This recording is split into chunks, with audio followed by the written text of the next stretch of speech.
God. Here we are. Another day in paradise. Here for you today. Hope you had a good 4th of July.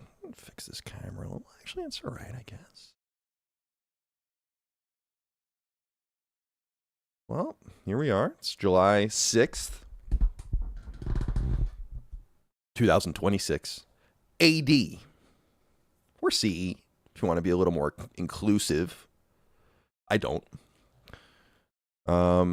Nice to be here with you guys today, and I don't know, man. I just don't know. Is it going to work? Let's see.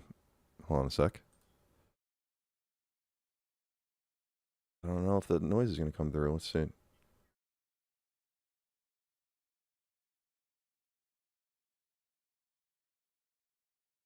I don't think the audio is coming through. I don't know how to do it. Oh, well. It's too late. It's too late.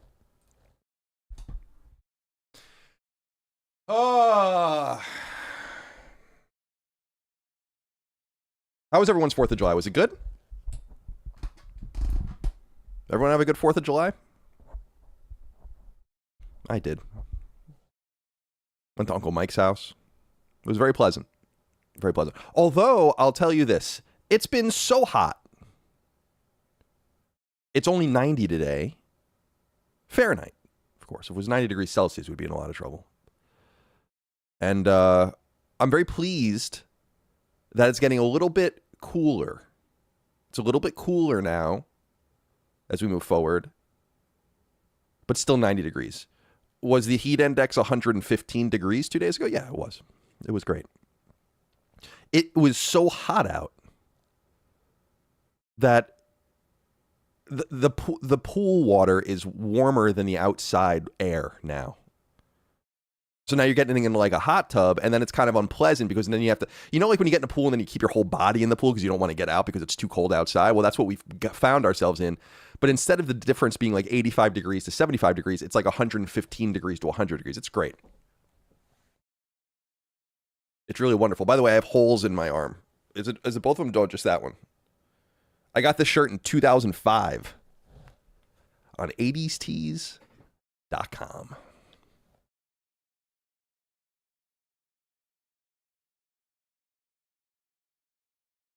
Mario Napro says, Colin, I'm heartbroken after Mexico's lost to England last night. It was a great game. I didn't really care who won, to be honest with you. If I'm being honest with you, it's like let them fight. Who cares? I guess I was kind of rooting for the Mexicans, if I'm being honest. They're our neighbors, our global neighbors. But then again, the British are our cousins. A little bit of a family affair. Let's see here. Locke says, are you ready for delicious defeat tonight? I'm not that invested in it, to be honest. But I will say, it should be an interesting game tonight. I'll be watching, of course. And two things happen, right? Either we move on to the next round, or no one cares about soccer in the United States for 4 years. Those are the two core options. Either we win tonight and we move on and play whatever we're going to play, Spain or Portugal, I guess. Something like that. I don't know, some Iberian country, let's say. Or almost no one says one word about soccer for 4 years. Those are the only two directions that we go in tonight. And then if we get into the next round, it's the same thing. See, we're always teetering on the edge of not talking about soccer again for 4 years.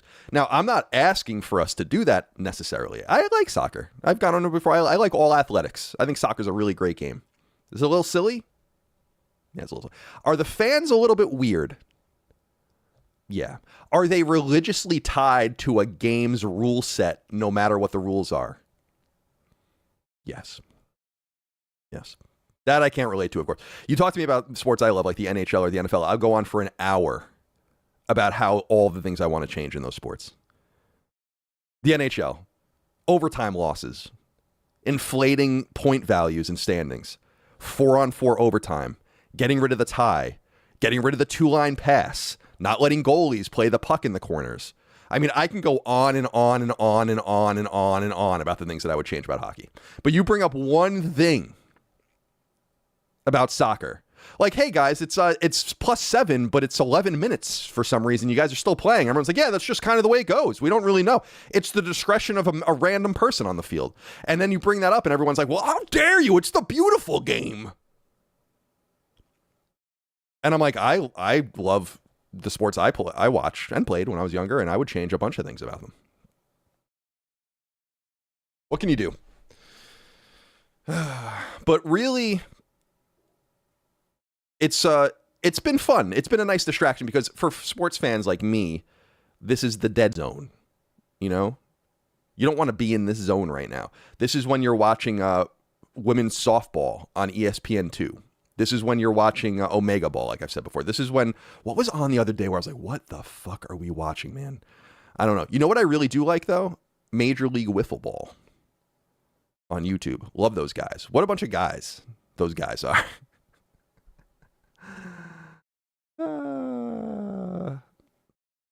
I don't know. Let's see. But yeah, it's been fun to watch soccer and care about it for, a couple months, if that. And then we move on with our lives. And then the NFL is right around the corner. The NHL is right around the corner. Very exciting. Then we can get into the real sports. But not quite yet. Not quite yet. We're not quite where we need to be. I don't know how to get rid of this thing on the screen now. So I'm going to click on this and then I'm going to click on that. All right. Bring out the olives. I just clicked on that because I needed to get rid of the other one. I think that's it. All right. Bring out the olives. I don't know why the audio isn't working on Brave today, but we all know I'm not going to figure that out. So, and it's not that I couldn't figure it out; it's that I'm just not going to. I don't care that much, right? First of all, I've had so much beer in the last few days that like I'm gonna bloat like Veruca Beauregard, although for different, or not Violet Beauregard, Veruca, Jesus, Violet Beauregard, although for different reasons than Violet blew up. Fewer weird midgets around as well with my situation.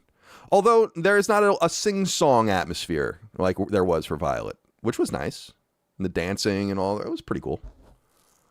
Yeah, it was nice. The Patreon post. Lockmort, if you're there, Lockmort, if you're there. Yes, I see you. Yes. Do I want the Patreon post? That's what I want. That's what I want. Taylor says, do you still drink beer in the shower, Colin? On occasion, a rare occasion. See, I'm not much of a home beer drinker when it's not summertime. I don't even really have beer in the house. I have a bunch of bourbon in the house, but I just don't drink it. Because it's too easy, man. Drinking's too easy. It becomes too simple. And it makes me a little scared, to be honest. All right. Let's see.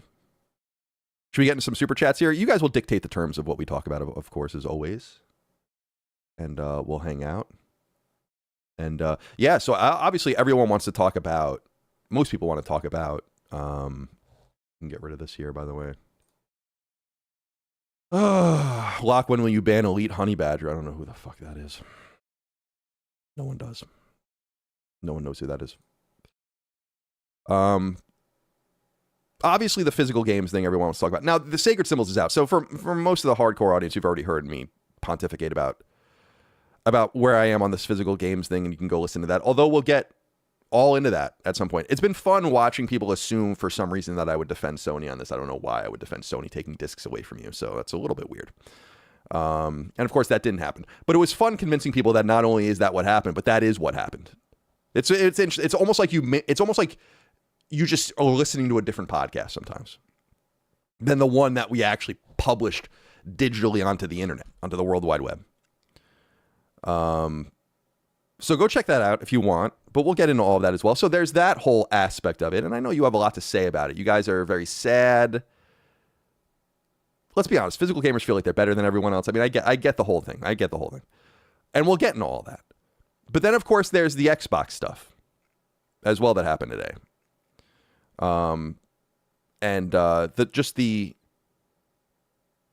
The brilliance of Matt Booty shining through yet again. And we'll get into all of that as well. But yeah, we'll talk about whatever the hell you want to talk about today. And then we'll just call it quits, I guess, at some point, in the near to mid future. I don't really know. I don't really know what's going to happen. Literally anything can happen, in fact. All right. Let's see here. Let's go into some super chats and we'll just see what happens. Got to scroll down. Mike Anderson says, was listening to old Knockback on PS2. You said PS2 was your least favorite Sony console. Still true? Why would it be untrue now? What would have happened to make it untrue since I recorded that Knockback? PS2 Knockback, I don't even know when that was. Probably 2018, 2019. Thank you, Lockmore, for putting up the post. I know, it's God forbid Lockmore does work. I'm surprised he didn't publish it in 3 days. Oh, you want the thing? We'll get it done soon. At some point, we'll get it done for you. Oh, yeah, PS2 is definitely my least favorite PlayStation. I love all the PlayStations. I had them all. PS2 was I had Dreamcast at launch, so PS2 was the second console I got on launch day. October 25th, 2000, right? And I've told the story about how I was in 11th grade, and my mom agreed, my birthday's in October, you had to buy the PS2 for $500 from GameStop because you had to buy a game, you had to buy a controller, you had to buy a memory card, you had to buy a warranty, or you weren't able to buy a PS2 at that time from GameStop because they were somewhat limited. So my mom agreed to combine my Christmas present and my birthday present together, and she got me the PS2 for launch, so I always really appreciate that. And also the thing about PS2, it had this, for me, and maybe it's just because I was paying attention really at that time, but it had such a vast launch library, and none of the games are good. I mean, you have a few, like Fantavision was pretty cool. They were like cool little games, but I just remember like Kessin and Summoner and all the, I'm like, God damn, these games suck. But we were really excited about it, and we only had to wait a little while until we got to some of the good stuff. For me, it started with like The Bouncer into Onimusha, and then by the time you got to the fall, some people, the eco's in there for some people, and then by the time you get to the fall, you got like Grand Theft Auto 3 and Silent Hill and Metal Gear Solid and all that kind of stuff. Very, very, very exciting. Dark Cloud's an early game as well. That was really, really great. But no, the PS2 is my least favorite PlayStation console. I think a lot of that has to do with the competition. The GameCube was my baby that generation, although it came out a year later. And I just don't think the PS2 has much of an identity because so many of its games are on other consoles and stuff like that too. It's the same things people complain about today, frankly. It's why I'm always confused about like whatever anyone's even talking about. My favorite PlayStation console, it's probably, in the moment, it's probably PS3. Overall, it would probably be PS4, and therefore it would probably be PS5 because PS5 just is a PS4. I don't know. I don't really think about things like that anymore. And of course, we bless the Vita as well. Poor, precious Vita. We love you. We love you. Gotta sneeze.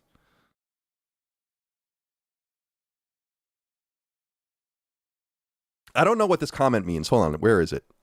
Oh, I gotta scroll all the way down. Someone said something about Dragon Quest 8 as well. Dragon Quest 8 came out like 5 years after the PlayStation 2 launch. What are we talking about? What are we talking about? Thank you for writing in. All right. Tostradamus wrote in and said, want to say, amid all the negativity, we're all here because of our shared love of video games. However, we receive and consume it.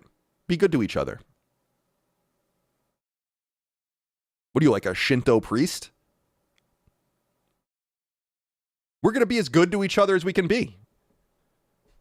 We're going to do the best we can do. And we're all going to be here together going through it. Thank you for writing in. Ooh, we got Imperial credits.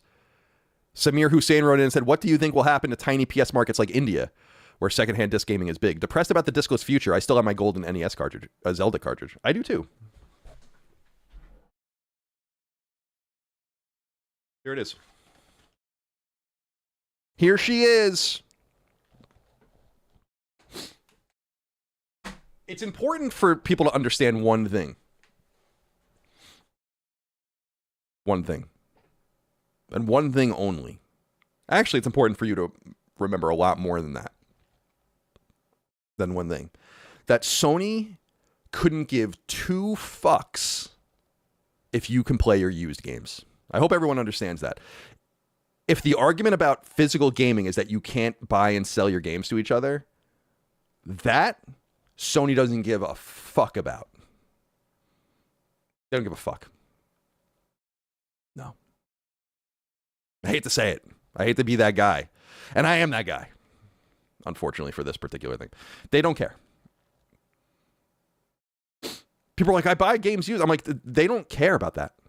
They don't care about your used games. They don't want you to buy used games. They never wanted you to buy used games. They've tried 8 million ways to get you to stop to buy them. Remember the PS3?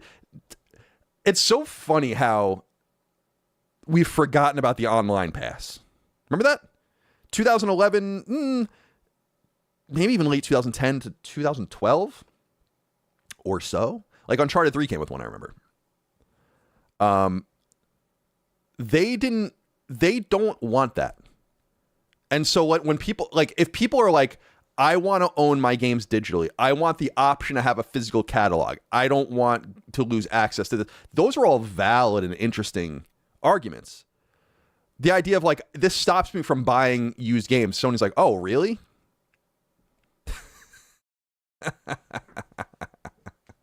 Oh, you can't buy and sell the things that we don't get any money for anymore? We're definitely going to do something about that. So we got to come up with different arguments. Now, my opinion on this whole thing has been, well, I mean, obviously I went into this in depth in the oops, we don't want that yet. Oh my God, I'm clicking on all of the wrong ones. Stop. Everyone stop. There we go. Well, I feel like there's a little bit of a defeatism. I've thought about this a little bit. And like, on the digital side, there's a defeatism. First of all, I don't give a shit about physical games, right? Like, nothing's going to, like, people are boycotting PlayStation and all that. I'm like, I'm not. I don't care. You got to do it, of course. But, and I encourage you to. Cancel your PS Plus subscriptions. Don't buy PlayStation games. Don't buy PlayStation 6. Don't support the PlayStation 5. Don't put it on the line. Send them all the data. I don't give a shit what you do. It's totally fine. I'm not doing that because I'm the customer that ruined it all for you. I'm sorry to be that guy. And again, I am that guy. Like, I'm the guy who ruined it for you. I got to be honest with you with that. And I take full responsibility and even credit for it. That I'm the one that, you know, I haven't bought, actually, because I've been playing Grand Theft Auto 5 on PS5, which I have not played since PS3, and I realized that the last physical PlayStation game I ever bought was September 2013, and it was Grand Theft Auto. And I specifically, because I was in Japan at the time for work when it was coming out, and I ordered it on Amazon to be there when I got home. And so I'm that guy. I'm the man who did it to you. And it's just is what it is. But the whole defeatism around that, I think it's the wrong choice. 2 things should happen, in my opinion. One is Sony should just have physical games. And this was a thing that I really put a fine point on Sacred Symbols, which was, you would think they would explore any opportunity to not do this, including just passing along all of the cost to those who want to buy physical games. To me, the answer would have been like, listen, I mean, this requires you to communicate to your audience. And I always say Sony's smart not to communicate, which I think is true. But when you make moves, you have to accompany those moves with communication. You can't put Sid Schumann out to write these fucking blah, boring posts and then just not say anything. Right? So along with this, like what they really should have said was something like, this is becoming onerous for us financially. A vast majority of our audience wouldn't even dream of buying a disc game anymore. We understand that there is a small minority of people on our console that still do buy physical games. We want to cater to you. We don't want to abandon you. We know that that's an important thing. For some reason, you like buying discs and putting them on your shelf. Okay, cool. So we're going to accompany that. We're going to do that. The prices go up $10 for all the physical games. You can only buy the physical games on PlayStation Direct. Like, there's like a million different off-ramps. You know what I mean? They just didn't explore any of them. And that was something that I was trying to put into the ether, is that, like, obviously Sony doesn't make these decisions lightly, and they obviously game planned it and war planned it. And it probably has a lot to do with PlayStation 6 and the fact that I think it's fairly obvious PlayStation 6 has no physical media. So, but I'm surprised, like, they could have even said, hold on a second. I see this comment. We got to talk about this. Zenren, for some reason, says the man who has G.I. Joes. Yes, the physical toy that only exists as a physical item. Would you like me to get an NFT of the G.I. Joe? Is that what you're suggesting? Got to come with better arguments. You're not that guy. You're not that guy. You're not that guy. Okay.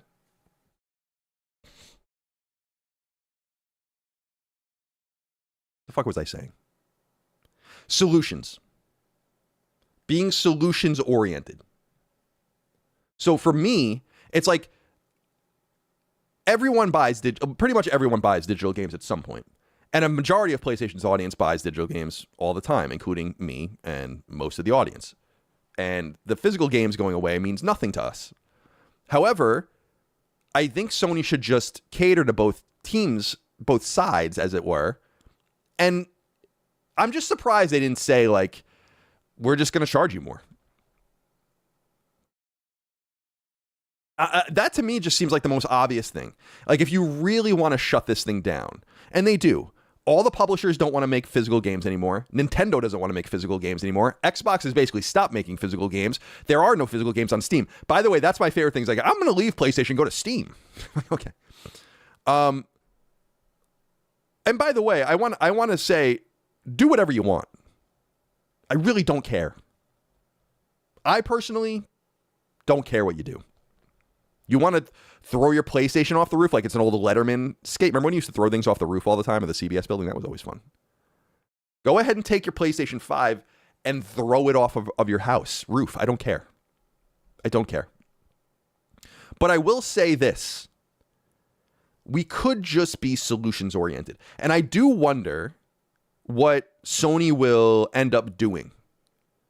Because I feel like there probably is simply this solution for PS6 and there's not going to be one. We hypothesized that there probably was a solution in the works at some point, and they probably decided to pull out of that. They could offer a very interesting sort of compromise. Not unlike what I was saying with the PSP/Vita/PS3 store closure attempt in 2021, where they turned that around and then they're like, all right, we'll keep the PS3 and the Vita, but we're going to close PSP. What they could do here is say, like, all right, we'll keep PS5 physical games going after the date. Yeah, so I don't know. But I think we have to be solutions oriented. So for the digital ecosystem, which is inevitable, and will exist, and the vast majority of games will not even get a disc release, just like now, and the disc releases will seldom come out, and then they're just gonna stop. We have to fight from multiple fronts.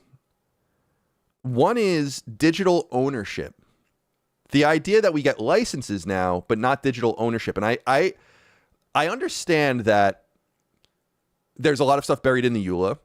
It goes a lot into the stop killing games movement, which I think is kind of ridiculous in a way, because it's like you're just adding all this cost and all this complexity and all these like would-be's and could-be's to these games. It just makes it so that the games will probably not come out if that passed, and it's not going to pass. And I think it actually failed in the Senate, in the state Senate in California, if I believe I'm right on that. But we need to have some sort of legislation somewhere, probably in Europe. It would happen first, but we could have it in the United States, somewhere that would push.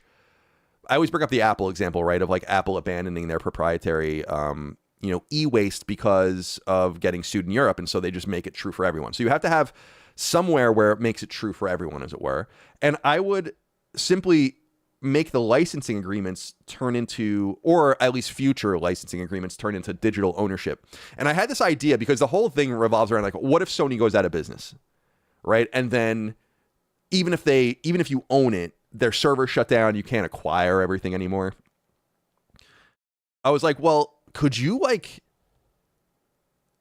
be like a consortium that gets like, what would you call it? Like almost a fee or a tax that goes into escrow by the millions and billions of dollars as you buy these things. And this money simply exists in case these companies go down and then some other third party comes in and runs the server, so you have access to these digital games in perpetuity. Like, I don't really know exactly how it works, but I think the funny thing is that after the PS2, so beginning with the PS3, there's this idea, and especially now, but let's even go now with PS4 and PS5. It's like, my disc will work even if the PlayStation goes down. And I'm like, probably won't. Just letting you know. If you have to like format your PlayStation, the PSN no longer exists. You format your PS4, you're back on firmware 1. Then you put in one of these discs, you're going to get the 1.0 version of the game on the 1.0 version of PSN. You are getting like the most gimped, if it even works.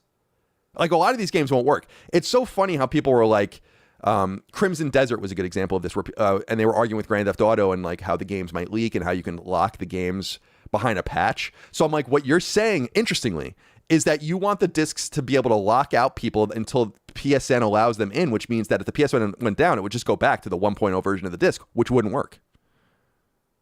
So even though people are fetishizing the physical games thing, which is fine, like my brother's a physical game fetishist to a major degree.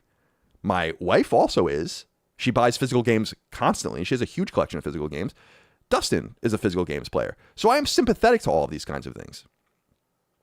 But fetishizing the access that you get off of these things is kind of stupid at this point. Because you know and I know that the game's not on that disc. And you know and I know that you're going to need to download a patch and all these kinds of things, and the game won't work at all. So more and more going further and further along, you're going to have access to the PSN for these games to even work. If the backend goes down, you won't be able to download the patches, and some of these games simply won't work. Period. You're going to get the 1.0 version of them. Literally the gold master version, the shitty version.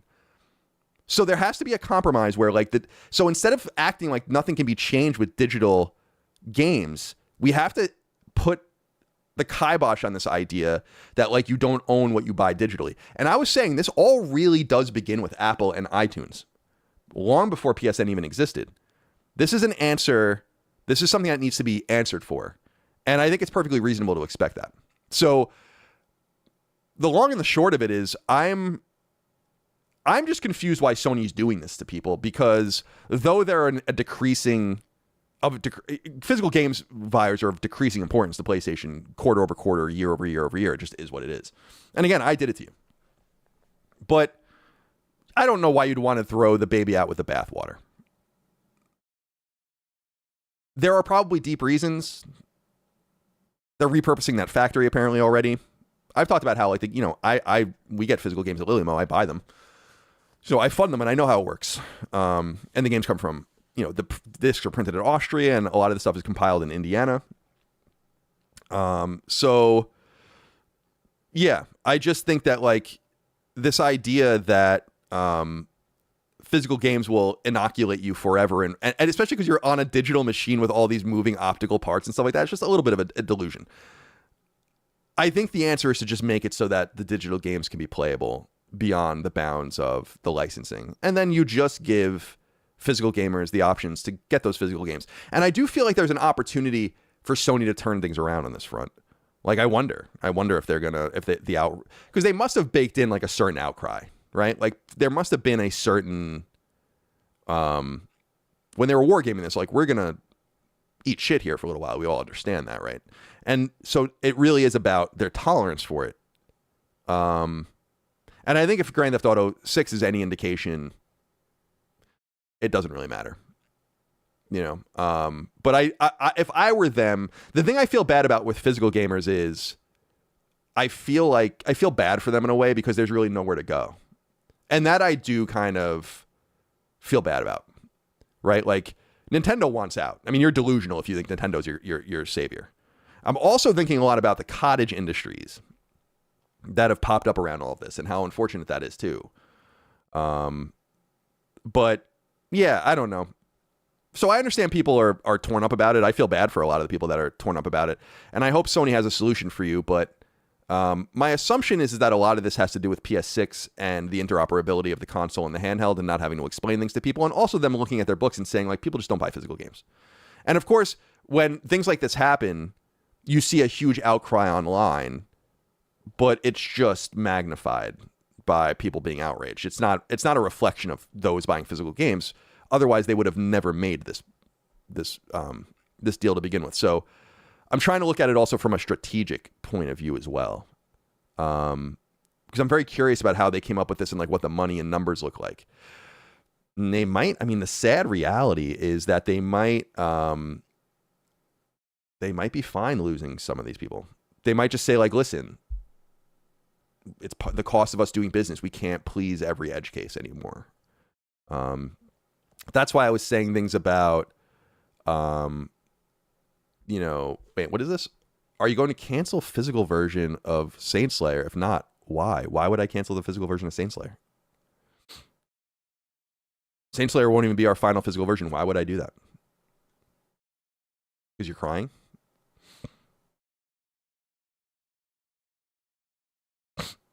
Because you're crying? That's why I'm going to cancel it? No, we're going to sell it. I'm going to make a lot of money on it.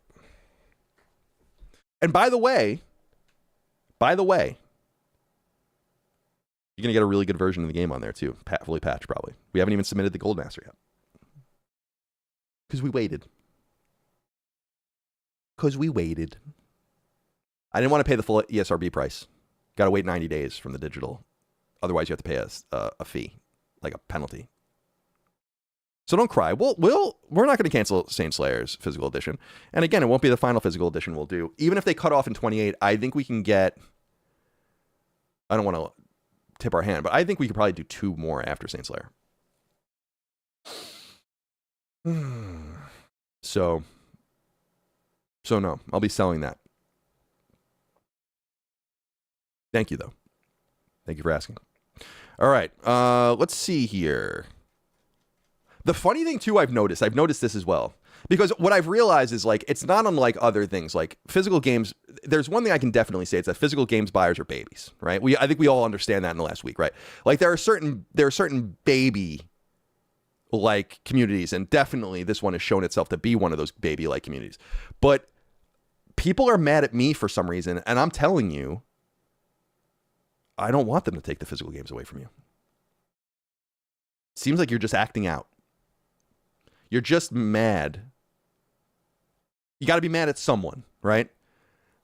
It was what I was saying about sacred symbols. I go on this long diatribe about how, like, this is a mistake and it's weird to do. I don't know why you'd throw out some of your most hardcore and ardent fans, even if you don't make as much money on them as you'd like and all the rest. And everyone's like, "Why? This is your fault. This is your fault. You're like this."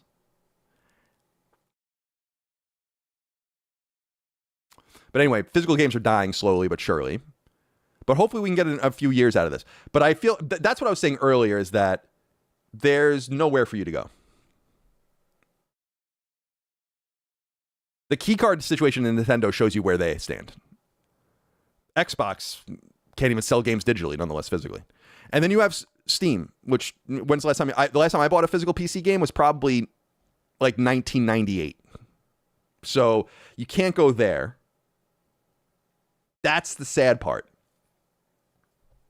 Maybe physical. There is a whole vibrant NES, SNES, Master System, Genesis kind of thing going on where people, make these bootleg cartridges and put their games on. In fact, Cuphead's going to run on the Cuphead sequel, or not the Cuphead sequel, but the spinoff is going to run on Master System natively.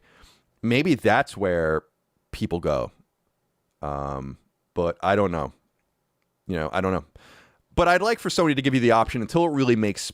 It probably doesn't make any financial sense for them now because I'm just telling you a lot of people don't buy physical games, but buy yourself a little time. And I think I think Sony could figure this out and thread this needle, at least for PS5.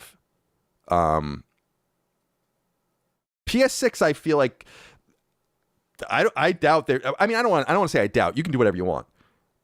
I don't know if they're going to change on that though. It might just be a total digital machine, and I don't know if I mind. That, to be perfectly honest. Because again, I'm that guy. I did this to you. And by the way, I told you this was going to happen. Then again, there has been a pontification since the PS4 era, leading into the PS4 era, that these things won't have disk drives anymore. We've finally gotten there.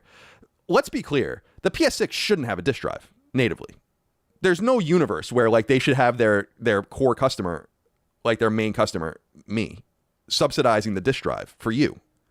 But again, they should just have an external one. That's it. In other words, there should be no PS6 with a disk drive. There should just be a disk drive that you buy optionally. And that's the thing, man. That's the thing that bothers me. There was a good option for them to just come out and just say, we can charge you more for these discs, and we're going to. We can eliminate them flooding to other retailers by selling them you directly, and we're going to do that. There's just ways to just avoid this. That's why I feel like they really knew what they were doing, and they're willing to take the hit. But for all of the physical gamers out there, including my beloved Dustin, I hope they turn things around, at least for PS5. And again, they could just say, all right, we're not making PS4 games anymore, because you can still get manufacture PS4 games as well. And I assume that will be true through 28, which is kind of wild, because that'll be 15 years at that point. And that is a long time to sell a game.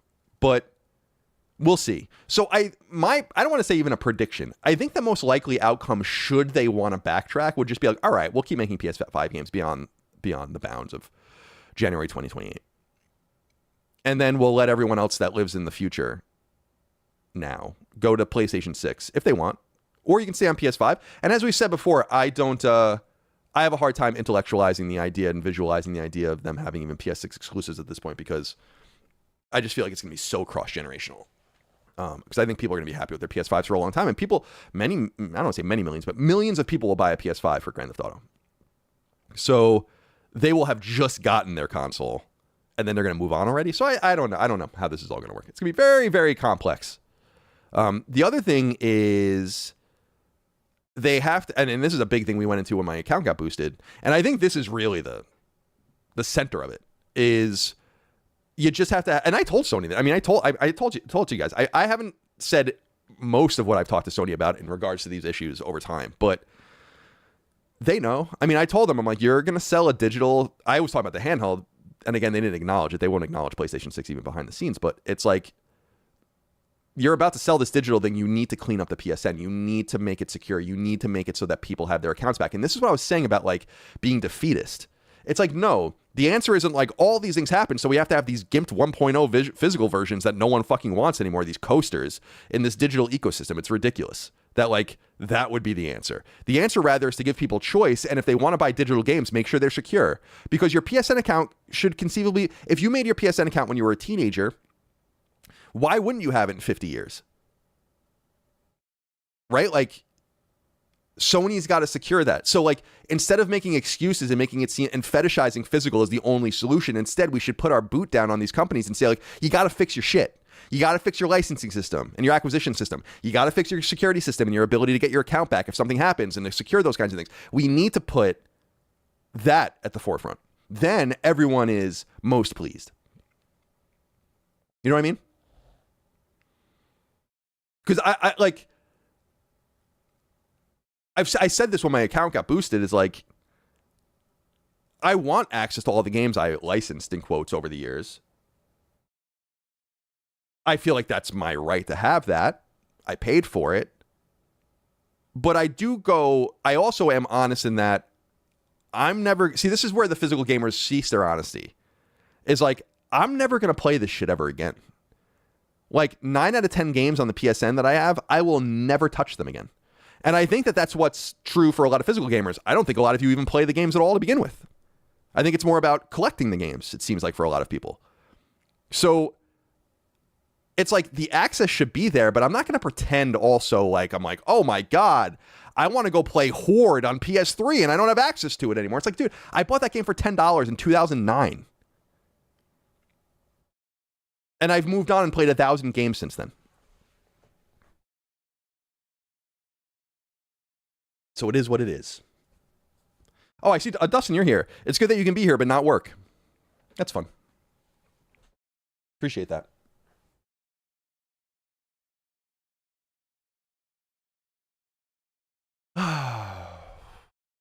What a day. What a day.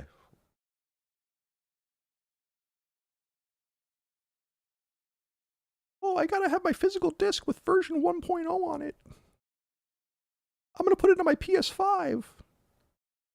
Oh, the PS5's formatted and the PSN's down. I guess I can't even play it anymore. Oh, same problems the digital gamers have. I just love fucking with you people. It's fun to make it's fun for me. Holy shit, there's a lot of super chats. All right, let's see. What? We read this one. We read that one. Okay. Jing Jung wrote in, you know how I feel about that name. Says, hi, Colin. After seeing Trump bully FIFA to reverse USA's red cards, can he just pressure them to hand us the trophy? P.S. Saying my name is not racist. Kind of feels it. Feels a little racist, if I'm being honest. Yeah. But that's okay. That's okay. I'll take your word for it. This was a whole funny thing, man. Because as I understand, FIFA's deeply corrupt. So we're joining the fun. I wonder, Mike and I were talking about this last night. It's like, there are a few options here. You know, fundamentally, it would be crazy for the U.S. team to not play that player, right? But you could just be like, all right, we're not going to put him in. Or at least we won't start him, right? And then you look like ballers if you win anyway. But you look kind of foolish if you were kind of handed this choice. Everyone's mad about it anyway, and then you need to utilize it and leverage it. I know he's a very important player, so it's like, you know, it could mean the game. I don't know. I saw the Belgians crying about it. I don't really blame them. You know, I'd be upset about it too. But if you're Belgian, you have a lot more to be upset about than that, right? I mean, a lot can tell you that. I mean, soccer is like the least of your problems. Jing Jung, thank you for writing in. All right. Zeron says, all right, Doc, thanks for the episode this week. Now let's ruin the mood. What happens to those countries without PSN? Marvel Tokon might be affected. Yeah, I mean, I don't know. I really don't know. This all goes back to Helldivers too, and everyone being upset about the PSN account thing and stuff like that, and like and selling games where PSN doesn't exist or whatever. So I just don't think they can. I think that that's kind of a result of that. PSN's already not in these places. Like, this is the whole thing, is like, people, like, I want PSN to be everywhere. There's obviously commercial and logistical and legal reasons probably why they're not in some countries, and they're like, oh, we don't want to be in country X. It's like, we have to put a little office here, and we have to pay for this, and this is all of that. But Sony's been doing business in the countries that it's been doing business in since 1994, 95 if you want to go globally. And I don't know. I don't know. It would be cool if they did business everywhere, but they just don't. And the PSN, I think, just can't operate in certain countries because it's not present. I assume on PC you can play it probably and just not connect to the PSN, because that's what they ultimately did to Helldivers as well.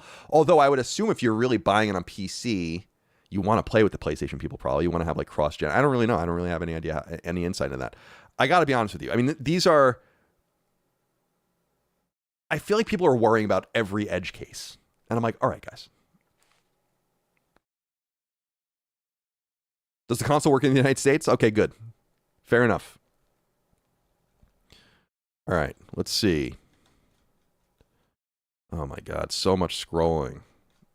Oh my goodness, we're going to be here forever. Oh my God. We're going to be here forever. All right. JadX70 says, with no one wanting PS6 and physical games buyers being more hardcore consumers, do you think Sony set the PS6 up for a larger uphill battle? First of all, I don't think there's any evidence that physical games buyers are more hardcore consumers. I have substantially more games purchased than an average physical person, just as an example. The PS6 had an uphill battle regardless. I don't know that this really matters because I think the PS6's problems are deeper than this. And I've said that before. It's hard for me to... How do I put this? I just don't visualize a world where people are unhappy with PS5 enough to want to go buy a very expensive PS6. I think events have kind of conspired, not only for Sony, but for all these companies, to make things really onerous and unaffordable, or at least sticker shock people. And I think that that's just the bigger problem. The physical games thing is like, they were making this thing without a physical games drive. The handheld is obviously going to be a digital only machine. I think we've understood that since the rumor came out. So it is what it is. I'll be there day one. I'm buying both of them. Regardless of, or not regardless, how it does with anyone else. Like, I might be the only person in the world that buys them, for all I know. I have no idea. I think what we'll see is, and we'll see this even with Grand Theft Auto and some of the other stuff with PS5, is like, how deep does your how deep is your willingness to boycott the company? And I do think they have some sort of problem with image right now, as we've said long before the physical thing. So, yeah, I don't know. But I think physical gamers are just going to be upset about this for a while, and I don't blame them. And hopefully, I think a good compromise would just be like, we'll just continue to make PS5 discs. Like, I don't know why you wouldn't want to do that. I know they want people moving off of the console ultimately, but I think they kind of have to accept that a lot of people are just not going to move off of PS5. Yeah, so we'll see what happens. Let's see.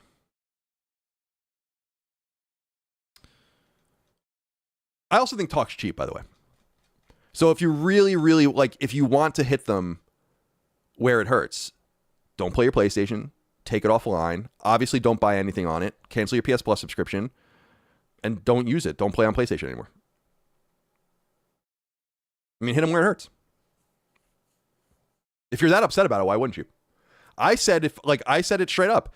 If my account got boosted and I didn't get it back, I would have never played on PlayStation again. Like, I'm not going to spend money on that company that just let that happen to me. If you feel like you were thrown out, then you have to act in a certain way, or your talk is cheap. This goes into the thing we always talk about with what was that group on Steam? Is like Modern Warfare, like anti-Modern Warfare group. Like, they refused to buy Modern Warfare 2 or whatever it was, and then there was like a screenshot of all of them playing it at launch. I assume that's what's going to happen. Not with everyone, but with a lot of people. So I would say hit them where it hurts.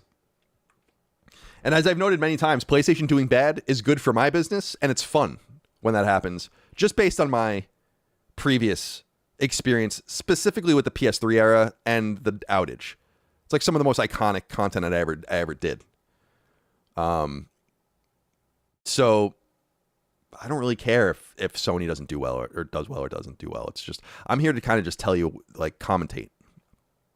But I totally understand where your hearts are, right? Like I said, if my account got boosted for through no fault of my own, and it did get boosted through no fault of my own. And there was some sort of permanent disrepair, I didn't get it back, I'd be like, well, I'm literally done. I'll go to Steam. Because what are my other options? I'm gonna go on Xbox. I mean, why would anyone go to Xbox at this point? And then Nintendo. Come on, Nintendo. So I would have to go to Steam. You know what I mean? If you feel like you've been wronged, the only thing that matters in business at the end of the day is your money. So cancel those subscriptions, cancel your pre-orders. And I think you have to do I think it's an important thing for you to do if you're against this, is like, take your PlayStation offline, do not have it plugged in, don't let it update its firmware, don't let it do anything. Disconnect it from their reality. And if you do this by the millions, then maybe they'll listen, but you won't. I guess that's the point I'm trying to make. Some of you will stay away for a little while. Some of you will find other homes. But a vast majority of the people, we all know this. And that's tough. That's tough. Because then they're like, okay, be upset. You're still on PlayStation. Be upset.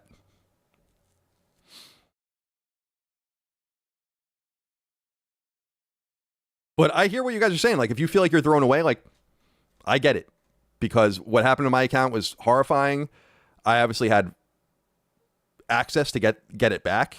I appreciate that. I've been trying to work behind the scenes, as you guys know, and doing it somewhat quietly. Shout out to Pork Poncho, by the way. I saw he's in the chat. Well, I don't know if we talked earlier, but I talked to him behind the scenes. He's done so much work on that front. We've been kind of keeping it on the DL. I've actually been thinking about having him on. Like, I don't want to use a lot of his stuff publicly because I feel like a lot of it is too useful for powers that be. Instead, I'm feeding a lot of the stuff to, and trying to continue to feed it to Sony. But maybe doing a Sacred Symbols Plus episode one day with Pork about everything would be fun as well. I'll consider that if he's interested. I think that would be really cool. I think he might have to get a good microphone, though. And he has an air conditioner, so I don't know if he can afford both. All right. Let's see. And, well, Max, you say something interesting here. Let me see if I can click on it. There we go. So the advice is to go to other platforms that are digital only. Makes sense. I mean, what are you going to do? This is the whole point. It's like, if physical is what really matters to you, this is where I feel bad for you. In other words, optionality is good, but if this is like the make or break for you, you're kind of done with video games. I mean, you can go to Switch for a little while, but it's going to be over there soon too. It already kind of is. So yeah, that's where I feel bad. It's not the optionality is good. I feel bad for people that are all in on this one thing, and it's like, yeah, you're done. It sucks. And the other idea I had was like the manufacturer of discs is complicated. I mean, and authorizing what's on your console is important for all sorts of different reasons. Look at what happened again with the Star Wars racing game on PS4 that allowed the PS5 to get jailbroken. But going all the way back to Nintendo's problems with like Tengen and Color Dreams back in the late 80s and into the 90s, you kind of have to control what's going on in your console. They felt about it. They felt very, when Tengen reverse engineered the NES lockout chip, that was considered illegal just because, and Nintendo was upset about it because they want to sell the games and they want rips, and Tengen was selling games basically for Nintendo without giving Nintendo any money. It's much more serious now because of the PlayStation Network and the ability to use different things as vectors. And so I feel like that kind of is an underrated part of it. But make no mistake, they want to do this for money. And it's not about making more money from you only. It's about spending less money making the games as well. So it's hitting from both ends. All right. But yeah, I mean, Max, to your point, there's nowhere to go. Although I do agree with there is a lot of wisdom in the idea that if it is all going to be all digital moving forward, which it is ultimately, then why wouldn't you just go to Steam? that is a reasonable thing to say. It's like, yeah, I will, all things being equal, this is probably the best place to be, or at least the most universal place for me to be, as opposed to being locked on something proprietary. So I don't know. All right, let's get back into the super chats here. Street Shadow says, I made some dogs and finally tried sweet relish for the first time. My normal hot dog toppings are ketchup, mustard, chili, and coleslaw. I'm originally from Southern Virginia, but in Cali now. That's way too much stuff to put on a hot dog. First of all, mustard is horrifying. We've been in this. I'm not even going to get into it. Mustard is so disgusting that it feels like a conspiracy that it exists at all. Ketchup, of course. Chili, it's perfectly fine. Coleslaw, I like coleslaw, but not on the dog. Too soggy. It sounds too soggy. Relish, I don't really go for relish either. Really, you know what the thing is? That's nice. I do this. I haven't been to a Jets game in years, but when I go to Jets games, you get the nice Italian, the big Italian sausage. You pay an exorbitant amount of money for it.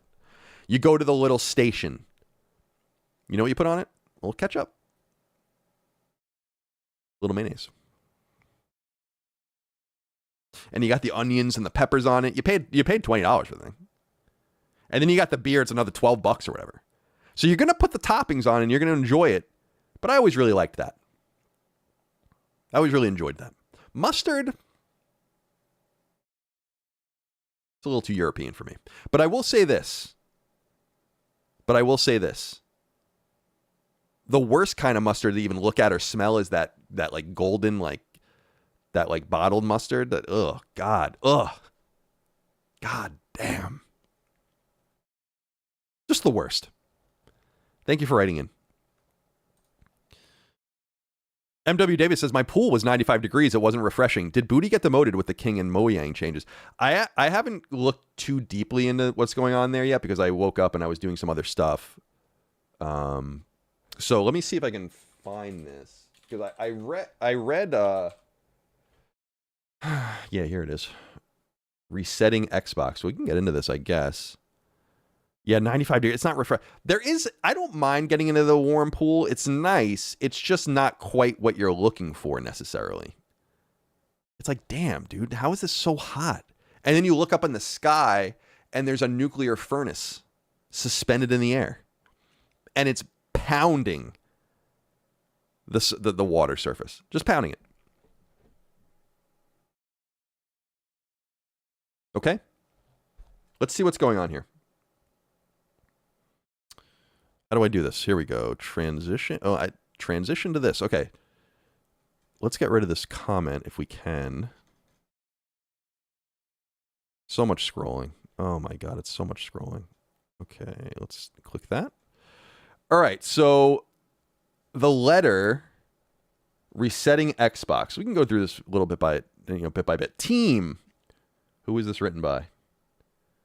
Asha, hear you. We are beginning the most significant restructure in Xbox history. I hate the cat. Why did they do this? This looks so stupid. And I'm glad that I've seen a lot of outlets just refusing to write it like this. It's what I said about when Sony got mad at me for not writing Infamous, like lowercase I, lowercase n, capital F, capital A. I'm like, we're not doing that. Thank you, though. All right. After careful consideration, I've made the difficult decision to reduce our team by approximately 3,200 through fiscal year 27. So their fiscal year just began. So this will be through now next year because they do half year fiscal, or they're not half year, but after quarter 2 calendars when Microsoft's fiscal year is. Sony's is after calendar quarter 1. This will include approximately 1,600 role eliminations today. In addition, 4 studios will leave Xbox to new management. I recognize that a year-long restructuring creates additional challenges. Unfortunately, it is not possible to make all necessary changes in a single day, and I want to be direct about the scale. So this is actually interesting, and you do have to appreciate the upfront nature of it. where she's basically saying, like, it's tough. Like, we're only doing half the layoffs now. And that means that people are not going to get laid off today. They will get laid off within the next year. And that makes things very uncertain for them, which is sad. And I don't like that. But I think they're making a good choice here in taking things slow and doing things more deliberately. It's a tough thing to, tough ship to turn. I know this is painful. These changes will directly affect people who have poured their creativity into building Xbox. You got to scream it when you see it in all capital letters now. Many joined us through acquisitions, while others were recruited here or sought us out because they love this industry and loved Xbox. Today's decisions do not reflect their talent or dedication. Our business today is not healthy. You don't say. We are operating at margins that are 3 to 10 times lower than comparable platform and publishing businesses. Jesus Christ. Oh my God. We entered Gen 9 with a smaller install base and a higher cost structure. To grow, we bet on Game Pass, multi-platform, and a broader portfolio of content, while those businesses have created meaningful value. So that's interesting to acknowledge that the multi-platform stuff has created quote-unquote meaningful value. They did not grow at the pace we expected. Well, we know that as well. Game Pass is at maybe 30 million, and we know from their own numbers that came out during the FTC that they expected right now to be at about 75 million. So you can't hide from those projections and the failure of those projections, and missing your projection by more than half is devastating. It's crazy. Like, it feels like, I don't know. I really don't know what's going to happen to Game Pass. Like, I've said ad nauseum at this point that it feels like they made a good decision at the time. And I still feel that way. With hindsight, you would make different decisions, of course. But in 2016, 2017, when they were really spinning this thing up, it was like, yeah, that's not a bad idea. Look at the way people are interacting with Spotify. Look at the way people are interacting with Netflix. Look at the way people are interacting with Kindle Unlimited. Look at, like, anything you can think of. People have Peloton subscriptions and all these things. Like, why wouldn't we get into the subscription model as well? I still feel like it could have worked if they had the talent to execute on the vision, but they didn't. And I said that for years, and people felt like it was mean, but I'm like, they're simply not talented enough to do this. They don't have the internal talent. They don't have the managerial talent. They don't have the guidance. They don't have the vision. They make almost no notable games.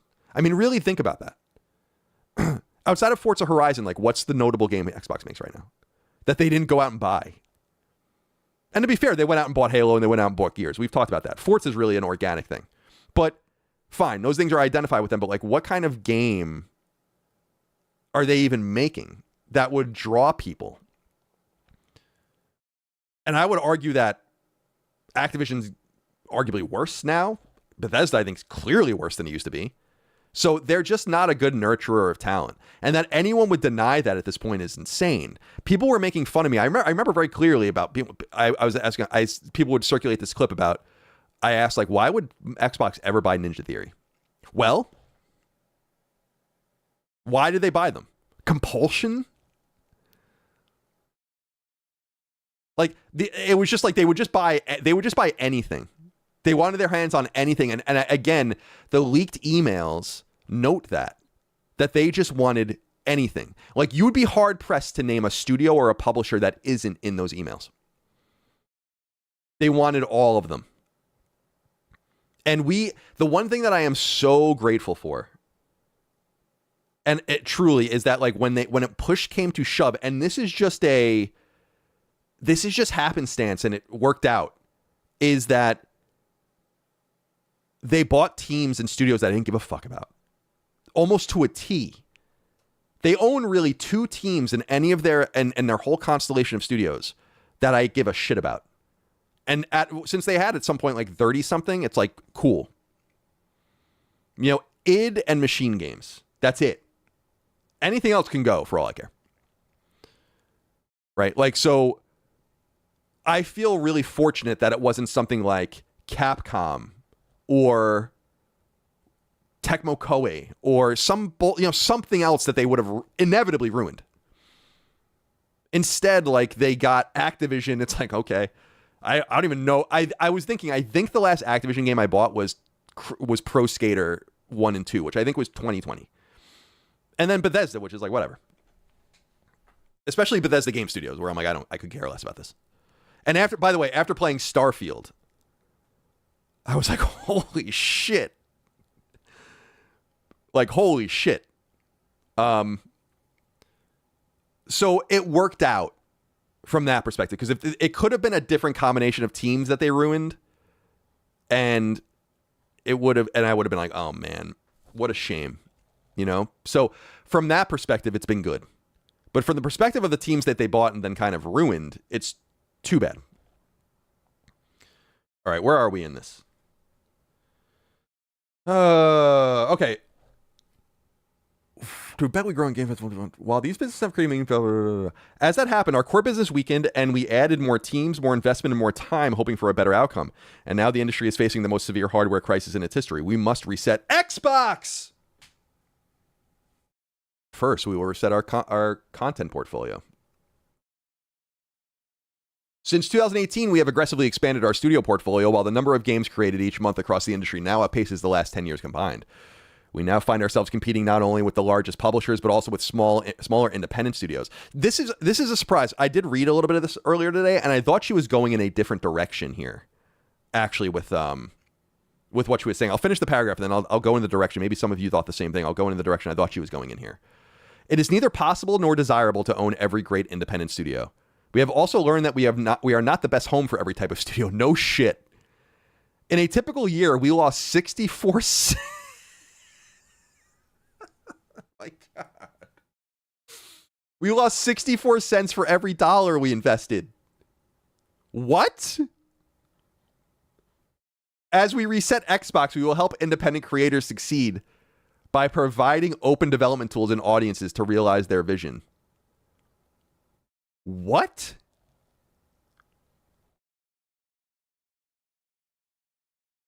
In a typical year, we lost 64 cents on every dollar? It's so weird. How did I know this was happening and no one else on the Xbox side was saying like that this was happening? I'm like, this doesn't seem right. Something's wrong here. No one's buying the console. Game Pass isn't growing. You have all these studios. Something's got to give. And the give was that they were losing 64 cents of every dollar they were investing. That's good. That's great. Well done. As we reset Xbox, we will help independent creators succeed by providing open development tools and audiences to realize their vision. This is exactly what I was saying Sony should do. I've said over and over again, people are like, Sony should buy this, Sony should buy this, then that. I'm like, Sony shouldn't buy fucking anything. If anything, Sony should look at closing more of its teams. It's like, you don't actually need all of this. This is exactly what she's saying. You don't need to buy the cow. You don't need to buy it. You don't need the cow. You get the games anyway. And then they're free. And you get 30% of all the sales on it instead of investing in this. Now, what I was saying before, this is where I thought she was going. And this is what I said specifically earlier about Embracer. She says, we now find ourselves competing not only with the largest publishers, but also with smaller independent studios.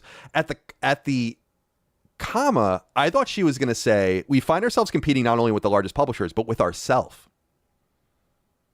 Because that's the problem Embracer ran into. And that was like a sort of inevitability of it. Where it's like, remember Embracer had, I think at a peak, something like 130 teams. And I'm like, you simply can't release games like this. You're going to compete. It's like that famous Square Enix 2022 that I always make fun of, where it's like, none of your games sold well because the same people buy them all, but you're releasing them on top of each other or even at the same time. So I thought what she was going to say was that we are not only competing with the largest publishers, but with ourselves. And I think that what she says is also true, because you're competing with smaller teams and all this. Yeah, whatever. But like, you're really competing with your own output. It goes into the whole lack of wisdom of buying all of these teams. And it's what I have said repeatedly. And I was completely, I was vindicated like crazy on the Xbox side with the things I've been saying for years, but I was vindicated on the PlayStation side as well, because I said over and over again, you really shouldn't buy these teams. Like when Bungie was acquired, and I was immediately against it, as everyone knows. I was like, I don't like you don't have a history working together. And really the reality is that there are no reasonable acquisitions for Sony. The thing is that right now, the reason Arrowhead was the one, but Arrowhead obviously doesn't want to do that, and I don't blame them. So Microsoft's just making these random acquisitions. Like if you were at Compulsion in 2018, you put out Contrast, and then Microsoft comes, we're going to buy you for like $50 million. Like, what? Yeah, of course, whatever you want. You have to have more sensible acquisitions. All right. Compulsion Games and Double Fine Productions will return to management and transition to independent studios with their IP, catalog, and runway for their next games. This is interesting because I can't believe Compulsion found an investor. Respectfully. Double Fine, I can believe. Double Fine makes no games that sell copies, but people do like them.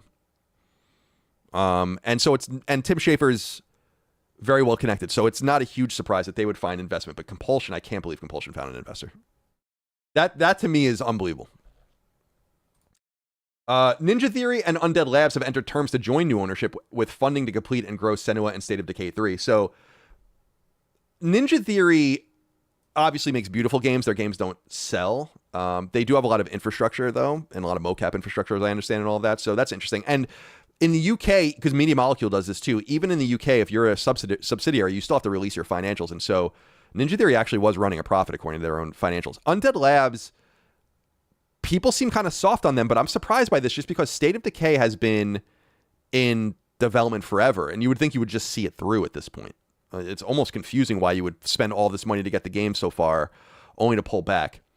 And then they say in France, Arcane's management is beginning required consultation with its works council to review potential strategic options.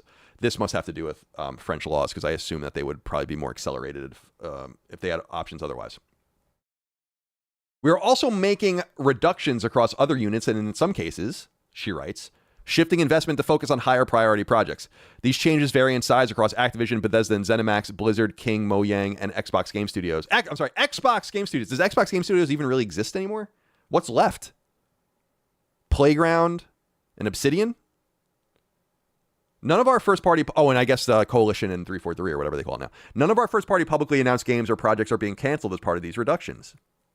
In addition, Mojang and King will now report directly to me. These two studios have increasingly become platforms and are our largest bi-monthly active players. They bring critical geographic, demographic, and differentiation to Xbox. That does sound like Matt Booty's being defanged a little bit. Also, with good reason, because he's inept. Second, we will reset our platform. We know that great technology gets better when it gets simpler, not bigger. Today, in some parts of the company, work passes through as many as 14 layers of management. Like, our platform teams are 40% larger than they were at the start of this generation, even as our player base and playtime have declined. That's an interesting insight. We don't get many insights like that. It's not even the 40% data. It's that we know, based on her own words, our player base and playtime have declined this generation. So there's a lot of arguments like, oh, the Xbox Series is doing better than we think, and maybe it's at this time. I'm like, no, I don't think it's selling almost any units at all, actually. And if your player base is smaller now than it was at the beginning of the generation, you're in a lot of trouble. There's no doubt about it. I mean, I've said it before. It's fairly easy. It's fairly easy to imagine the reality that there's just going to be no Xbox hardware in a couple of years. You'll get like some OEM or something. We will reduce management layers to no more than five management layers. Oh, good. And while possible, 3. That's better. We will deliver success through a flatter organization that is built around makers, individual contributors focused on building, player coaches, leaders who remain deeply involved in the work while developing their teams, and directly responsible individuals, DRIs, who own key decisions and outcomes. And we will streamline how we work across our tools with a cleaner code base, shared services, and 50% reduced vendor spend. Wow. So some companies that work with Microsoft are going to get hit pretty bad. This is I like this because this is an interesting sentence. Where is it?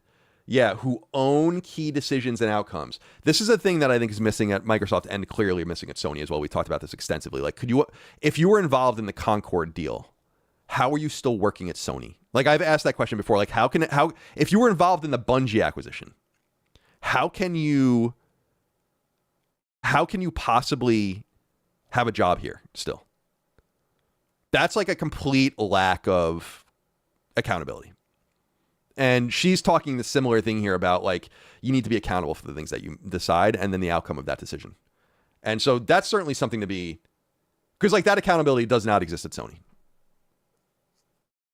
I mean, I don't know if you've noticed that yet, but it doesn't. Third, we are resetting how we operate. As Xbox grew our headcount, we became more fragmented. Teams, studios, and functions often operate independently, and it became harder to work towards a shared goal, make the right trade-offs, and get things done. For the first time, we are establishing a chief operating officer. I can't believe they didn't have one, considering how big the operation is. With end-to-end P&L responsibility across content. So again, this is profit and loss. This is, she's putting a name on it. Like she's saying like, this is what it is. Hardware, platform, and services. Helen Chang has been promoted to this role and will report directly to me. Over nearly 2 decades at Xbox. At Xbox, Helen helped build some of our most important businesses. From Xbox Live to leading Mojang and the Minecraft franchise, she will bring our businesses together under one operating model, making sure we make clear our investment decisions, learn from our successes and failures, and hold ourselves accountable for results. This is a danger. I mean, I don't know this woman from a fucking hole in the wall. I will say that this is exactly where Matt Booty came from. So I would be very careful about the success that you see under Mojang and translating that to the rest of your business. Let's see. Anyway, the rest of it's just fluff. Who cares? So that's that. Very interesting. Sorry for all the people that are getting laid off. I mean, it's awful. And I assume the studios that are surviving are also going to have significant layoffs as well. Kind of most interested in what happens to Double Fine, because they seem to be the most financially onerous studio simply because their HQ is in San Francisco. Undead Labs is in Washington, so that's not going to be very cheap either. But something like Ninja Theory would be a little bit more affordable probably, although they're in the UK. So it's not, cheap there. And so on. So I don't know. I can't believe there's 14 layers. I mean, I do believe it. That there. Listen. I know that this is old news to a lot of people that listen to this before. But I've said that when your corporations get to the thousands and tens of thousands and hundreds of thousands, the amount of bloat that must be endemic to that organization has to be fucking nuts. And you saw it with Twitter when they fired 90% of the staff. And by the way, X is bigger than Twitter ever was as far as users are concerned. So it didn't really matter. And I feel like I'm just so fascinated by that. If I were like an activist stockholder of one of these companies, and I owned even a few points, right? Which would be an extraordinary holding of a company of this size, but that happens. We see this with what's going on with Katakawa in Japan right now. I'd be like, how many people work here, and why? Like it almost seems it's like the government. Like the American government employs probably you could probably cut the American government legitimately. You'd have to reorganize things, and it would be tough at first, but you probably get rid of 4 out of 5 employees. And I think if you go to a tech company and you go into all these layers, you would find crazy levels of bloat and middle management, and people that don't do anything, and people that proudly don't do anything. And my only experience in the corporate world was all the years I spent at IGN, but I've said this before, it's no disrespect, I won't use any specific names. I looked around all the time and said, I have no idea what half the people here do. I have no idea what these people do. And sometimes it's out of your own ignorance, and sometimes you're right on. They don't do anything. I felt that way about some people in editorial. I felt that way about some people in video. I felt that some people in sales, engineering, tech, IT. It's like, why do we have all these people? What are they doing? And I think it would be a healthy thing for a lot of corporations to ask themselves that question. Not good for jobs, of course, but you have how many people working for you? You have how many layers of bureaucracy? How do you have 14 layers of bureaucracy? That's one of the craziest things I've ever heard in my life. Like, no one looks at that and says, like, what? And then of course, at companies like that, you develop these fiefdoms that just operate with impunity a lot of times. And then they stake out their claim and they become the owners of this one thing that makes them important. Yeah, I don't know, man. That's so crazy. And by the way, I'll say that I believe that this remains the biggest error that Microsoft made in recent years. And they made a lot of errors, of course, but it's like, I'll just reiterate, they had access to Activision's leadership team and they scuttled all of them. And what they really should have done was scuttle their own leadership and had the Activision people take Xbox over. I'll always stand by that. You would have had unlike the Xbox people, the Activision people knew how to make games and were serious people. And they would have been much, much, much better stewards of Xbox than the people that were running it into the ground. So, see what happens. But I'm very sorry for all the people that are getting laid off.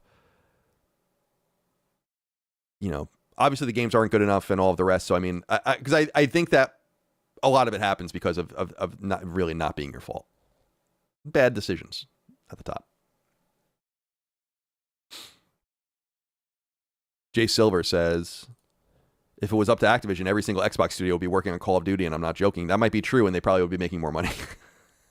They probably wouldn't be losing 64 cents out of every dollar. All right, let's see. Where are we here? Gotta scroll all the way back down. I mean, the ultimate thing that Xbox has to come to terms with, and I think they almost certainly come to terms with this, is like, you're a publisher. It is what it is. You get there the hard way, or you get there the easier way, but you're a publisher. And you can have a little niche hardware thing going on. The Xbox Series consoles are obviously not going to sell anymore. They've probably sold, 95% plus of all the Xbox Series consoles they'll ever sell. And then you have, by this point, and then you have this new machine, the Helix machine that they had the idea of, which will just be a PC. And that's a non-starter. So it just feels like they just need to accept it.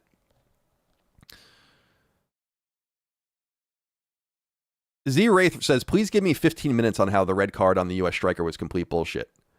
I don't know the rules well enough to know. As I understand it, the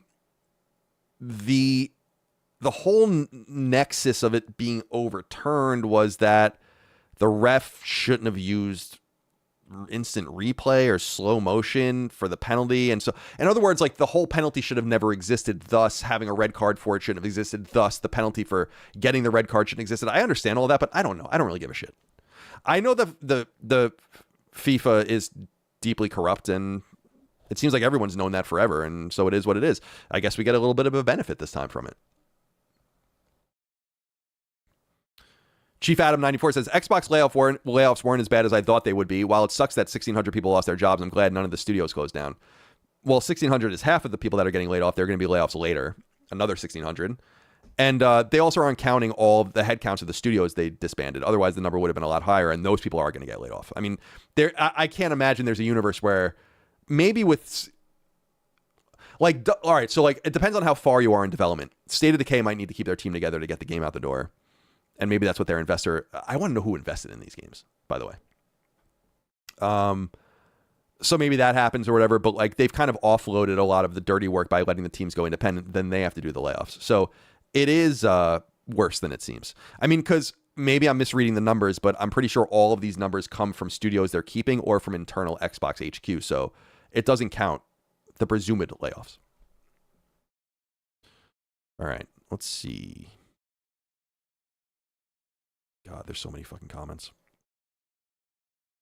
There are so many. I don't know when we're gonna ever be done. KBMG3RU says, WSJ, so Wall Street Journal, has fresh Game Pass numbers at 30 million subs despite Microsoft projecting 77 million by year's end. Remember the moat and bloodbath that Jean Emile warned about? Yeah, I mean, he was totally right. He's referring to Jean... I'll see if I can find this email. There are so many fascinating things that leaked.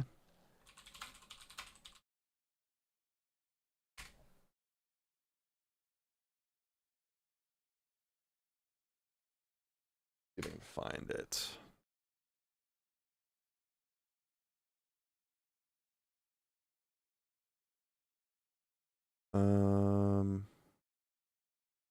Yeah, I can't really find it. But anyway, he wrote an email, a great email, saying that I'm really worried about the moat you're building around our business, and what if it all blew up? And it was prophetic, what he wrote. I think he wrote it in 2019 as well. They really fucking shat the bed with Game Pass. It just didn't work, and it was so clearly not going to work from after a while. Like it was obviously not going to work years ago.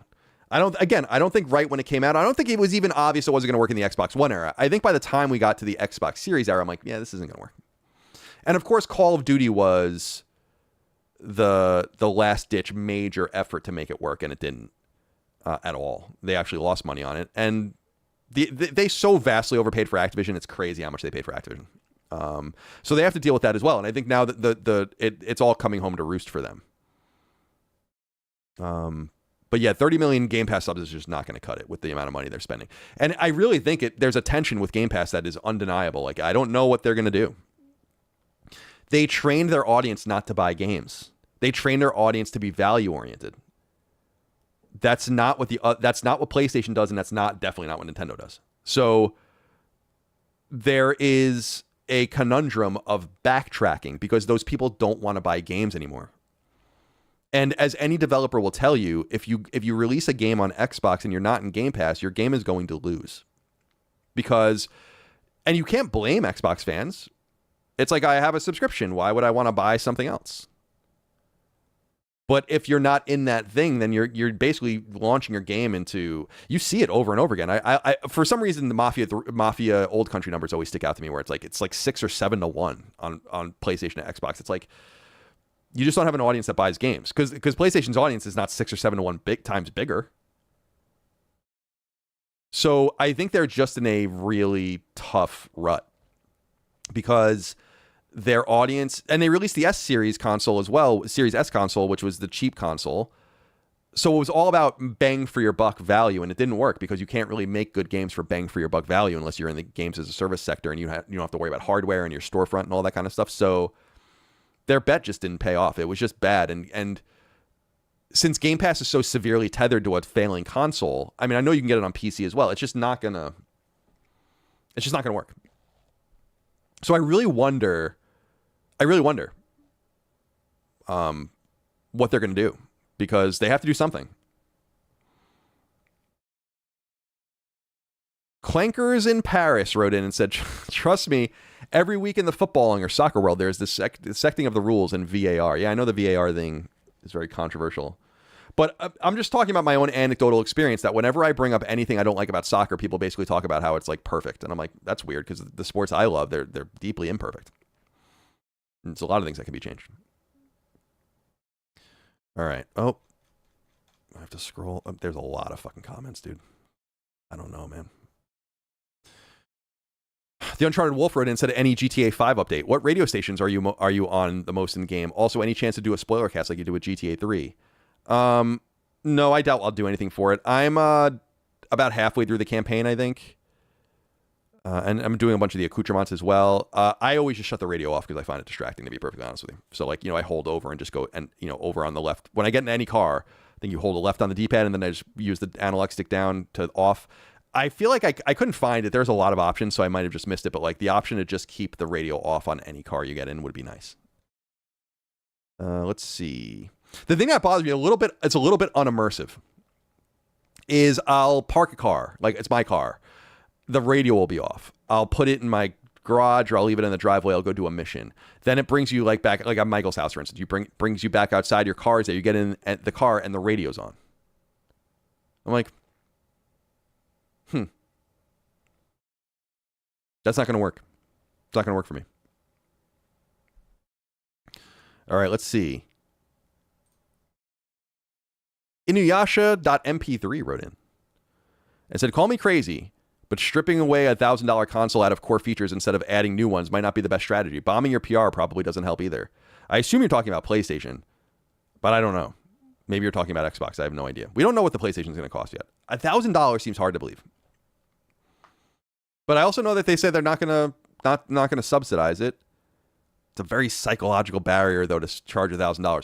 The ironic thing, and this goes to show how bad our monetary policy is and just like the weakness of the dollar, If they released a $1,000 console in 2027, it would be cheaper than the PS3 was at launch. Interesting. It's not going to matter, but it's just an interesting little factoid nonetheless. In real money, the PS6 would be cheaper at $1,000 than the PS3 was at $6. Very interesting. Very interesting indeed. I also think we're going to learn a lot about price tolerance. Because I think a lot of people pocket watch others in this space about how they should spend their money, about what their tolerance for things are. And this reminds me back in the day when I was, when I was broke, basically, and the PS3 was out, but I didn't have one. And I didn't have to have one because IGN had them. I would just take them. And I did that for all the consoles. I had like an Xbox 360 that I took from IGN or whatever, borrowed all the time. I had a Wii, I had a DS at the time, but I was broke. And I remember saying when the PS3, we knew the PS3 Slim was coming forever. In 2009, it finally came and they dropped the price to $300. And I remember people keep telling me, because the PS3 was $400 at that time, and people were like, just go buy the PS3 for $400. Like, what's the big deal? And I'm like, well, it's not worth it to me. $300 is the barrier that's what I'm willing to spend on it. And when it finally became $300, and I remember it so well, dude, it was at a GameStop. I never went to GameStop, obviously. There was one in Daly City near a Trader Joe's that I used to shop at. And I went in there a few days beforehand to just reserve the PS3 Slim. And because I didn't know people were really excited about it because the price was dropping. It was a new model. PS3 was kind of roaring back a little bit. So I went in and I'm like, I'd like to reserve a PS3 Slim, please. And the guy's like, oh, we just have them. You can just buy it. And so I got it like a few days before. We already had them at IGN, but I got it a few days before it came out, which I thought was kind of funny. The guy didn't even care. So I had that funny memory. But what I'm saying is something is worth what you're willing to spend for it. So I think people lose sight of the fact that there are plenty of people that will pay premium prices for these things. It's a matter of the tolerance of like what the preponderance of the audience does or wants. And we are a far cry from the $400 PS4 or whatever, or even the $500 PS5. But I still wonder if there's a tolerance because you really have no good choices anymore. You go to Nintendo, Switch is still expensive and it's way weaker and it's got a much worse catalog. It has its first party games. Xbox is a dead end. PC is really your only other place to go. The comparable hardware is going to be like a PS5 Pro in computing terms is way more expensive. It's going to be even worse with a PS6 because of the economies of scale. So the problem is that you have nowhere to go. And I think what Sony's probably hoping for, and I think what they'll probably end up doing, I think the console will come out as soon. I think the console will come out fall 27 or no later than spring 28. And I think they'll just sell it for whatever they're going to sell it for. Let's say $800, $900, maybe even $1,000. Who knows? And then I think it's their hope that the price they're able to just, lower the price as components even out. It's a really bad situation to be in my opinion. Well, not in my opinion. I mean, it's obviously just a really bad situation to be in. And it's not. It sucks for everybody. It sucks for PC makers. It sucks for Nintendo. It sucks for Microsoft and their new hardware because Microsoft's in a real bind now where they have no demand, plus they have to make this expensive thing, plus they were going to make a powerful machine, so they're like in a bind, like a true bind.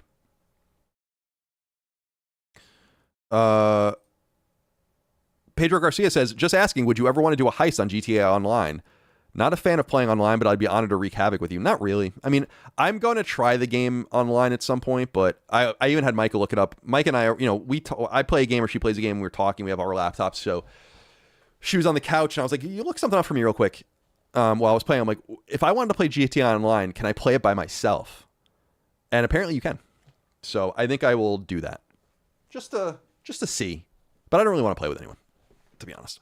Also, I will say, man, the controls in the game, I'm very excited to see how the new one feels because it's so antiquated the way it feels and so stiff and heavy, and they need to do something about that. All right, let's see. John Barnett Vivo says, do you think Mitch McConnell died like a dog? I heard he had like another stroke or some sort. I don't know. Like there are rumors that he's dead, but I feel like they would say something, wouldn't they? I mean, like, why wouldn't you just say he's dead? Why would you keep it a secret? He has no power. He barely is cogent anymore.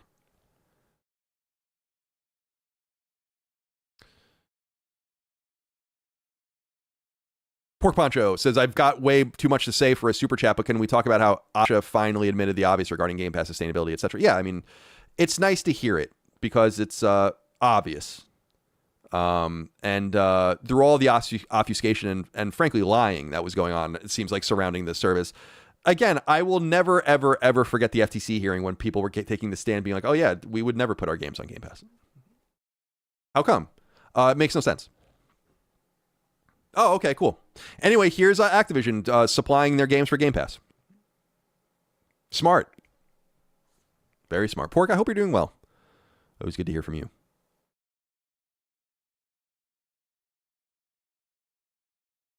What is this? Bottle Grizz? I don't know how to say this. You got to use vowels.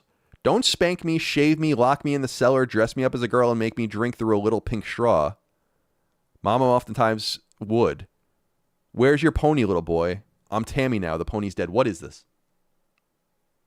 Someone help me. Am I supposed to know what the fuck this means?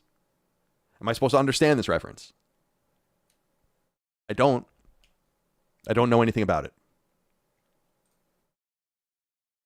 But thank you for $10. I appreciate that. The Groove wrote in and said, do you think Double Fine and Compulsion Games can survive independently without Microsoft's backing? Honestly, Compulsion, I don't know, man. I don't know about that. Double Fine did survive for all those years. I mean, Compulsion did put out an independent game before they were purchased, and they were making We Happy Few when they got bought. I don't know. I said earlier, I am truly surprised Compulsion found a buyer. Or at least they might not have found a buyer. They might go independent and then have a publisher. It's hard to believe. Double Fine, I just think Tim Schafer's well-connected. Tim Schafer's wealthy. I mean, he can put some of his own money in if he wants to. Double Fine kind of got away with murder a little bit. You know what I mean? Like, while an independent Compulsion will see what happens, an independent Double Fine will just go back to the way they were, but I feel like they were just making whatever they wanted. Like, there seemed to be no direction. Like, I remember looking at that game Kiln and Keeper in these games. I'm like, who's going to play this? It's a cool idea, but like, what are you doing? And the answer is no. They're not going to. No one's going to play those games. Yeah, shocking. All right, let's see. There's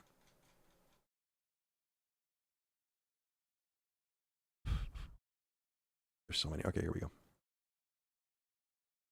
Cyanide says, Sony temporarily backtracked when they tried to close the PS3 digital store. What do you think the chances are of them doing so with discs? I think there's a chance they backtrack.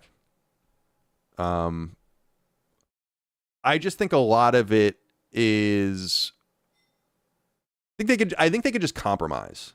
And in fact, like, if you want to get like 4D chess level, maybe, and I don't think this is actually true, but you could imagine that they expected they expected such a resounding response that they were like, well, listen, the PS6 is never going to have a disk drive, and we're not doing physical games on PS6, but we could try to just shut it all down, throw the baby out with the bathwater, or so it seems, and then when everyone gets mad, we turn around and say, okay, fine.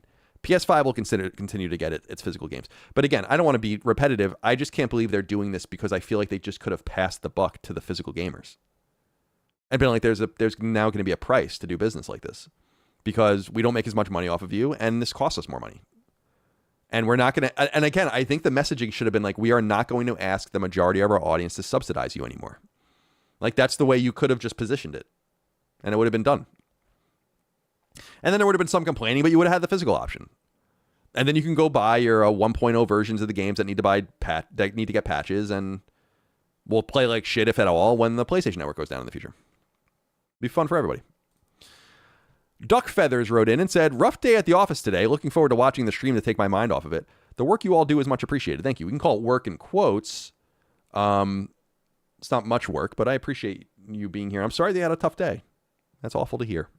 I remember those, man. I mean, every day is a tough day in my world. But those days when I was at the office, where I'm like, I hate doing this. I hate being here. I want to go home. Like you have like I remember, I don't know. I remember it's so funny, man. Like I feel for people that have to be in those situations because I will never, ever in a million years ever be back in an office. Xnaut 2000 says, went to my favorite record store and picked up a couple CDs and vinyl records. At least my second favorite hobby still supports my physical collector needs. I'm happy for you. You're in a vanishing minority in that space too. But yeah, it especially CDs. I mean, no one buys CDs. But like, they should just continue to. Again, you're not going to find any argument about this from me. I think people thought I was going to like support Sony's decision or whatever. I'm like, I don't really understand it. It doesn't really make any sense. I don't know why you'd want to isolate people that buy your games, and alienate them. But I haven't bought a CD in. I don't know. Actually, I bought Dredge's the second to last album on CD. That was in 2009. So that was probably the last time I bought a CD. Yeah.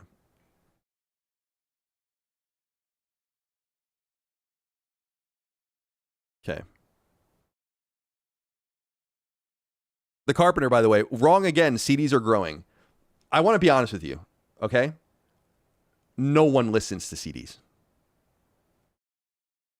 I'm glad there are thousands of people buying CDs. That's fun. That sounds fun. There's I'm sorry. There's like a crazy level of delusion for physical owners of goods that like they are like that somehow they're winning or like that's the majority. It's like, no, dude. It's like an edge case. It's an edge case. Who do you think's listening to more music exponentially? People on Spotify or people that buy CDs? Who do you think's more exponentially economically powerful on the PSN? People that buy physical games or people that buy them digitally? It's not to say that you don't deserve the right to have that. It's to say like there is no revolution of physical goods. It's not happening. There are niches that exist. They're cottage industries.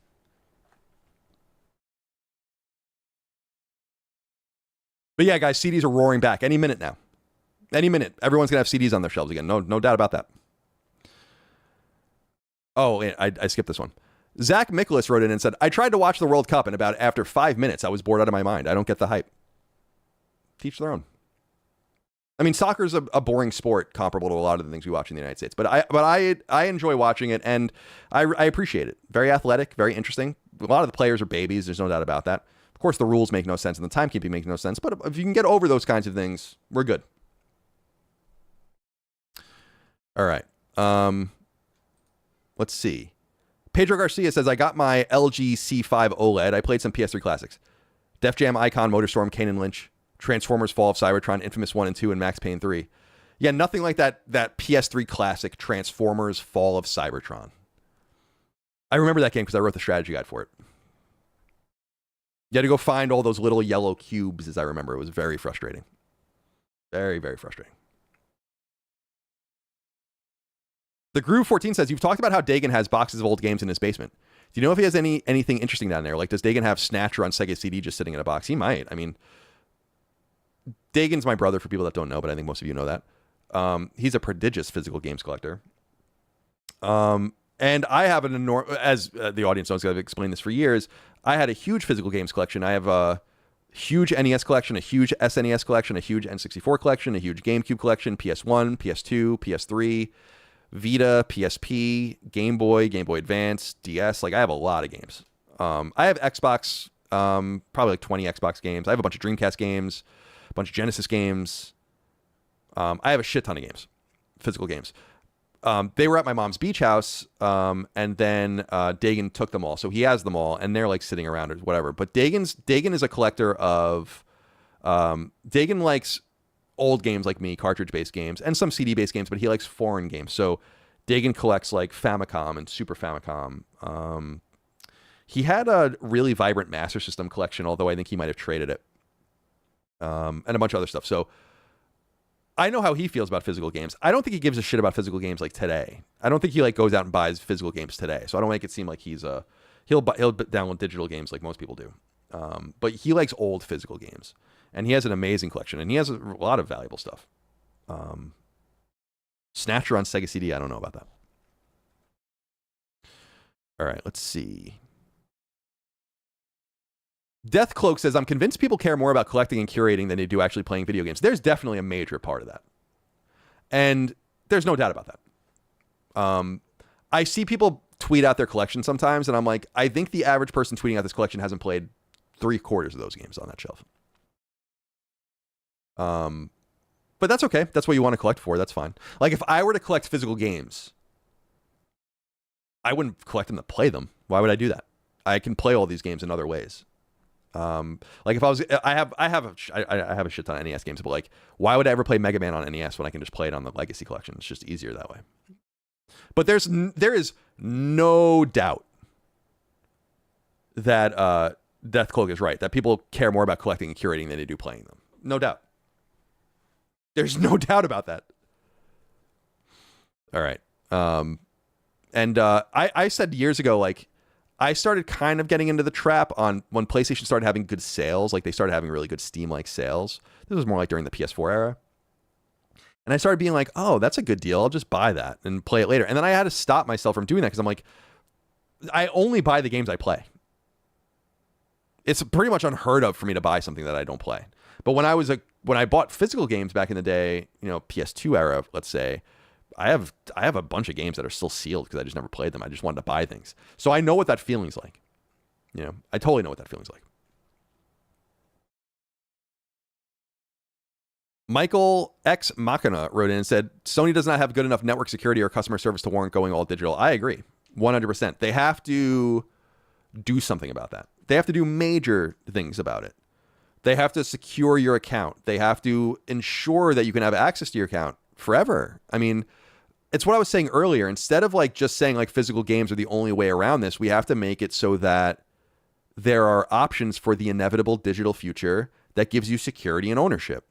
And instead of saying like it's not possible, we just have to assume that it is possible and that it can happen. And by the way, licensing and all of and the expectations behind that has changed so much even over time, that I am confident that like the powers that I don't believe that the companies are going to do this on their own accord. But I believe that they should be pushed into a situation where they treat these digital goods and these subscriptions and all the rest more like a tangible object that you have rights over. So it is my simple hope that it's not so simple in execution, of course, but it is my simple hope that that is what happens, that there's a solution for everybody. And the ideal would be that Sony backtracks on their physical game stance, and so those people are taken care of for now. And as that group grows smaller and smaller, which it will, they're kind of left out into the wilderness eventually, but not quite yet. And then digital players, which is the vast majority and will become more and more of the majority, will have their accounts secured, and we don't have to use these things like the EULA as a fallback and all the rest. Like, it's just a license, and we can take it away from whoever we want. It's like, well, we accepted that for a long time, but maybe we just don't accept that anymore. And I feel like people are just kind of defeatist on it. I'm like, I don't think that that's the right answer. I think the right answer is to make them bend to our will. And unlike the physical games players, which are a vanishing minority of people, though important, digital players are the vast majority and where Sony makes all of its money, and they should listen to us. I'm the captain now.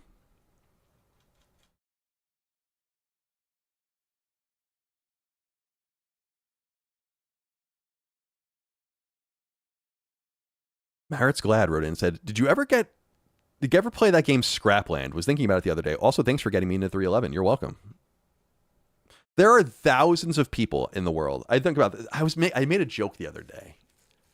Someone said like, "Oh, it's like one of the worst things you ever did," and I'm like, "Wasn't one of the worst things I ever did getting thousands of people into 311?" Isn't that the real penalty for a lot of society? Scrapland. That sounds familiar.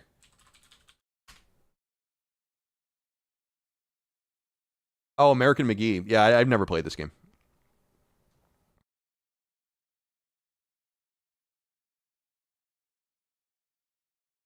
Oh, Mercury Steam made this game? Fart noise. Fart noise heard from space. Geralt's Bathtub wrote in and said, there's a man next to me on the train who is playing his mobile phone with a DualSense. What is he playing? Why don't you tell me you're next to him?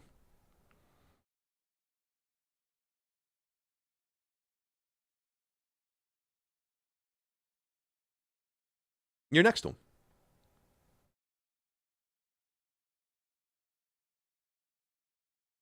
What's he playing?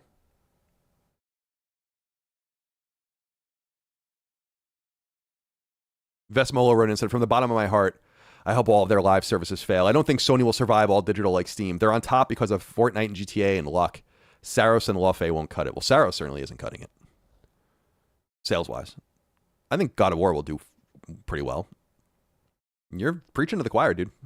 I mean, I've said a million times that, like, Sony is relying on others, and it's a very dangerous position to be in. So you're not telling me anything I don't know. And by the way, I've said that a million times. People are like, you're crazy. Who cares? And I'm like, well, the reason they want live service is because they're too dependent on everyone else. They know it. And especially with a mercurial company like Epic that takes its shit off of storefronts and sues companies and does all that kind of stuff, you don't want to fuck around with that. As long as PlayStation remains the default console, which it basically is, they'll be fine. But if they start fucking around to such a degree, the only thing that doesn't compute with me, pardon the pun, is it's like, all right, so I just don't understand the idea of bailing out of PlayStation to go to the much more expensive hardware route. That's the one thing that I think Sony can still benefit from. No matter how expensive the PlayStation will be, it will always be way cheaper than its comparable PC. That's just the laws of economies of scale. There's no circumventing it. And the second things start becoming cheaper, PCs will become cheaper and PlayStation will become cheaper. So that is their only advantage. You know, Tales of Asgard says, Colin, your constant reluctancy to push back brought us to the situation we have today. I'm not responsible for anything. I think I have way too much. I think you have more. Oh, sorry. I think I have more power than I do. And by the way, I push back all the time. What a delusional thing to say. That's how I know when people don't listen to sacred symbols. Because it's completely delusional. By the way, I have to pee so fucking bad.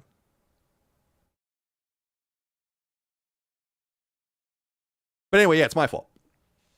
It's all my fault.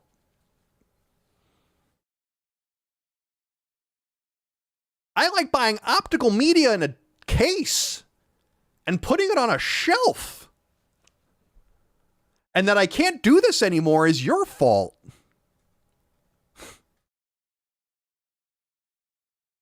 I want to put the game on my shelf.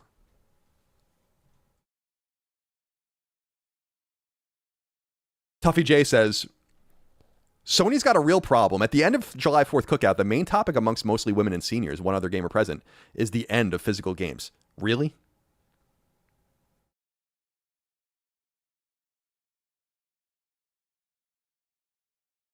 Really? Grandpa was like, I gotta have physical media. Oh my God. I'm gonna go pee. You'll just have to deal with it.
sorry.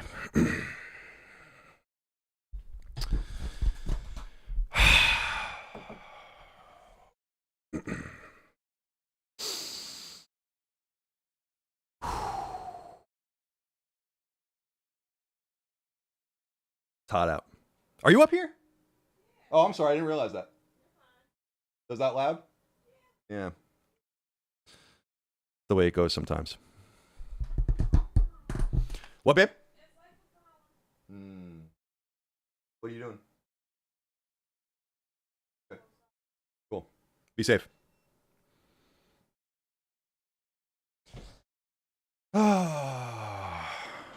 What you got? You gotta give it to your mama. All right. Let's see what's next.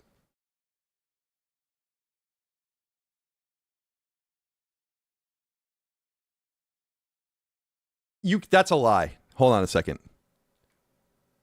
Where is it? Where is it? God damn it. Oh, here it is. Too Drunk to Come. Love that name. We could hear you peeing. No, you couldn't. Because I held it for so long that it was basically dribbling out. You know, like when you hold your pee so long and it becomes, well, this is a me thing anyway. Although my doctor told me it's normal. You know, like when you used to, they don't really make these anymore, but you used to get like the cylinders of like, you know, the containers of like a high C, right? And they would be metal. And then you would puncture the hole in the top of it. But you had to puncture the hole in the other side of it or would just kind of dribble out. It was me peeing. So you didn't hear fucking anything. And the fact that you're pretending that you heard me is a lie. Because you couldn't have possibly heard it.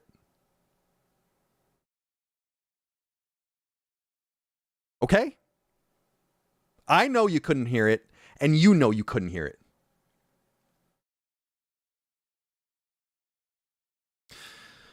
Remember when I went to the urologist last year, and I tweeted out a picture when I walked into the... I immediately walk into the room, and I look to my left, and there's just a box of gloves and a big tube of lube. And I tweeted it out, and people got really upset about that. I'm like, well, that was my reality. Because I'm like, I've never had a strong flow ever. And when I used to drink beer, I still drink beer, but like when I used to go out to the bar, it was a joke amongst my friends. I would break the seal and I'd be in the bathroom every 15 minutes. Like for the rest of the night. Forever. And it was always just kind of the reality. And then Mike is like, maybe we should like, I was never worried about it because I'm like, literally, this has been my reality my whole life. I've always had to pee, just constantly. And then so I went, and I've had fingers in my asshole before from the doctor. You know, feeling around. And so I went to the doctor last year, and he's like, well, maybe it's a problem with, you know, and so he looked at me, he's like, I don't know, everything's fine. So that's just me. That's just me.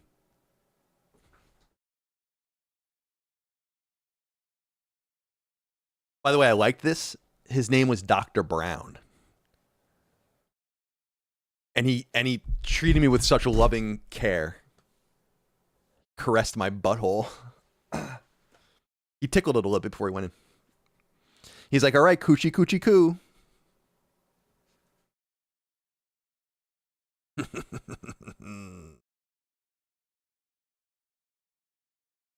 All right, let's see.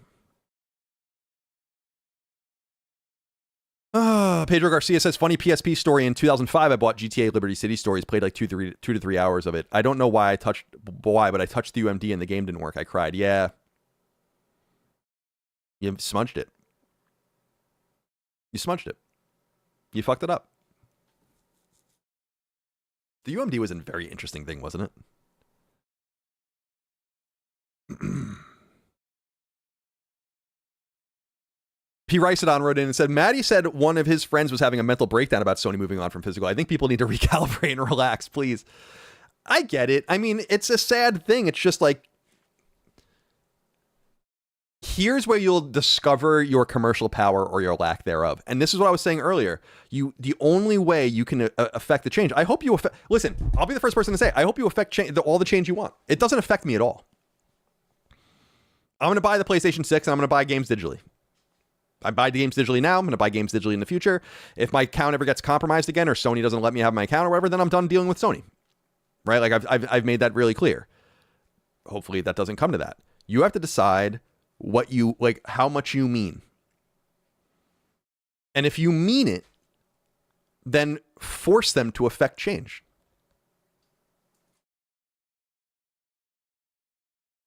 But I really don't think, I'm going to be honest with you, I don't think a lot of you have what it takes. We see this over and over and over and over and over again. But I'm rooting for you guys. Don't plug your PlayStation 5 into the internet. Don't play for PlayStation Plus. Don't put any games into the console. Don't buy any games on PSN. Don't buy Grand Theft Auto. Do all that. I'm not saying it to be a dickhead. That's what you got to do. And I wonder, like, the shitty thing is that for them, I wish I was a fly on the wall with them again, because it's like, PlayStation's run out of the United States now. Obviously, July 4th is an American holiday. That was on Saturday, but it's observed on Friday, so people get that off. So they have all this. That's what I was thinking about with the Xbox layoffs. It's like, it must be so awful to have to, like, kind of wait, you know, and for the inevitability or whatever of it all. So if you want to push them into making changes, hit them where it hurts. And if you do not hit them where it hurts, it will not matter. Period. So you guys have to organize your boycotts. Make sure people are canceling their PS Plus subscriptions. Don't interact with them. Do not give them any money. Remove your PlayStation 5 from circulation, basically, or sell it. It's really one of those things where I guess, like, you got to put your money where your mouth is.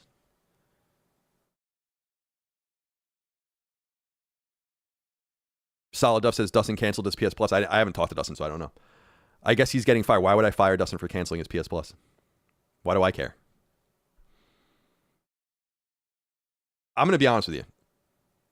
I remember this when I was at IGN. Everyone was so curious. Like, everyone was always up everyone's ass about, like, what everyone was playing. Why are you playing this? And what are you doing? I'm like, I don't give a fuck. Like, I don't give a fuck what you play. That's if you work for me or you don't. I don't care.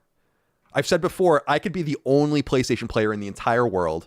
I could be the only person enjoying anything that I enjoy, and it really doesn't matter to me at all. Of course, there are commercial realities to that will make that impossible. But it's an optical issue. One last Spartan, is that? No, Cyanide. I'm looking for you. Gamers by and large like to moan, but their convictions don't run that deep. Bad grammar aside, I agree with what you say, but I think this is true for everybody.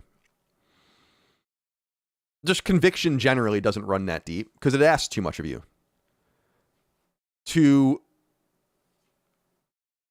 And it asks a lot of you. Like, are you going to walk away from PlayStation? You might. But I think that's everybody. It's not exclusive to this, because if it wasn't, we would be in a totally different world of choice. But we don't have what it takes to bend things to our will. And I wonder if everyone has what it takes to bend Sony to their will here. I'll be watching with great interest. By the way, we have so many fucking super chats. I don't even know, man. I don't even know. One Pump Man says, the problem is PlayStation is not a good platform. What do you mean I can't refund a game because I tried it out for an hour and didn't like it? I mean, that I have less of a problem with. But this is what needs to be overhauled, and why I think an important comm strategy around this would make sense. I mean, don't get it twisted.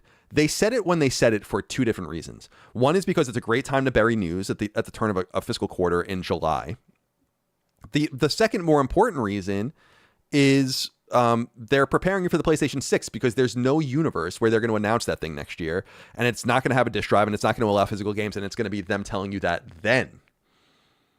I mean, imagine if they did that, and then we would have all of this compounded exponentially by orders of magnitude. It would be awful. So they're clearing the deck. It is my sincere hope, based not only on what has happened to me, but based just simply on functionality. I've complimented Steam for many years. I don't really use Steam very much. I use it mostly for Lilymo, because we share our games when we're building them on Steam. That's why I have like a bajillion hours in Saint Slayer on Steam, for instance. like way more than anyone would play in it. It's because I was just playing it on Steam. They need to fix the functionality of the PlayStation Network and the PlayStation Store. Make it more pro-consumer, give it robust tool sets, and give players a lot of options and compete. Because, as we've said before, Sony's competition is Valve now. Xbox has basically been vanquished. I think they'll more deal with Nintendo mano a mano with the handheld, and clearly their subsidization of their region-locked Japanese PlayStation 5 is them, which they're selling at a loss, is them trying to regain home territory. So they want to fight with Nintendo a little bit. But they really have to worry about Valve. Like there's no other factor that matters at this point. Right? Nintendo's kind of like an asymmetric fight, and the Xbox fight's done. So really they have to look at what Valve is doing. And Valve, by the way, stepped in it recently with the Steam machine. I mean, I think that if they could undo that, they would. They would be like, there's no reason for us to even be doing this. And I said that long before the price increases, where I'm like, I'm not really even sure why they're making this thing. But like, they have to look at the services, the functionality, the user friendliness, and what I always say is like the lower L libertarianism of Steam.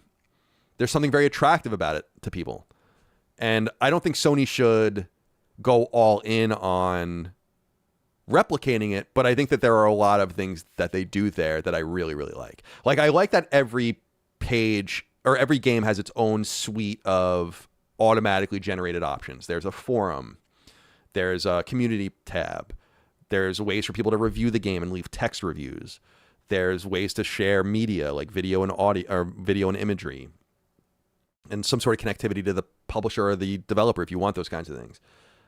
I really, really like it. That's why when at Lilymo, my studio, we focus so much on PC this time, because we like the suite of tools there. It's why our demo was exclusive to PC. And while we sold best on PlayStation, we sold second best on Steam. And that's a new phenomenon for us. In fact, Steam did way better than almost anything else except for PlayStation for us. So focusing on that and being bigger there, I think works for us. But I think Sony has a long way to go, and it is my hope that they understand that that's what has to happen. But it begins with the security of or lack thereof of the PSN itself, of your account, of your ownership of the account. And this is what I'm saying. Instead of us being dovish about the reality or like the status quo, we have to bend for a different status quo, which is a more consumer-friendly digital ecosystem of real ownership. And again, I go listen to Sacred Symbols because we go into that in deep. I don't want to be too redundant here. Let's see. My God, guys, there's so many of them.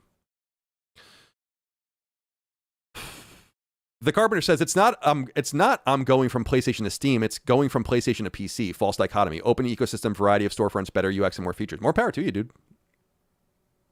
Have fun. I have no problem with PC gaming. It's not for me, but maybe it will be one day.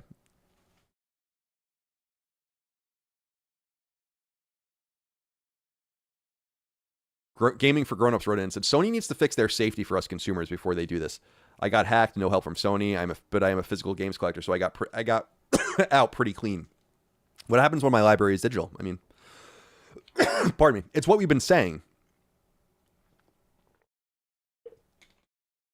They need to do something about it. They need to take it more seriously. I will tell you, again, because I'm not communicating too much with you guys about what I understand behind the scenes. As I've told you, like, I want to keep public information to a minimum. I relay what I understand to Sony, but I don't want to be useful to the nefarious actors either. Is that there is plenty of evidence that they are taking this seriously, and some of it is external, hiring anti-fraud people. Like, that's definitely from what happened to me.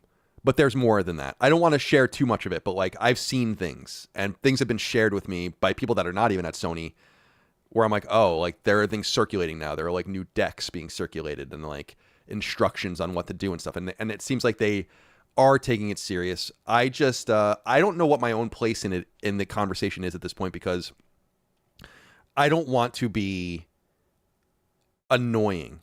I feel like we've been productive and that I've been useful to Sony in this regard because I want to be for everybody else that doesn't have the advantages and the connections that I do.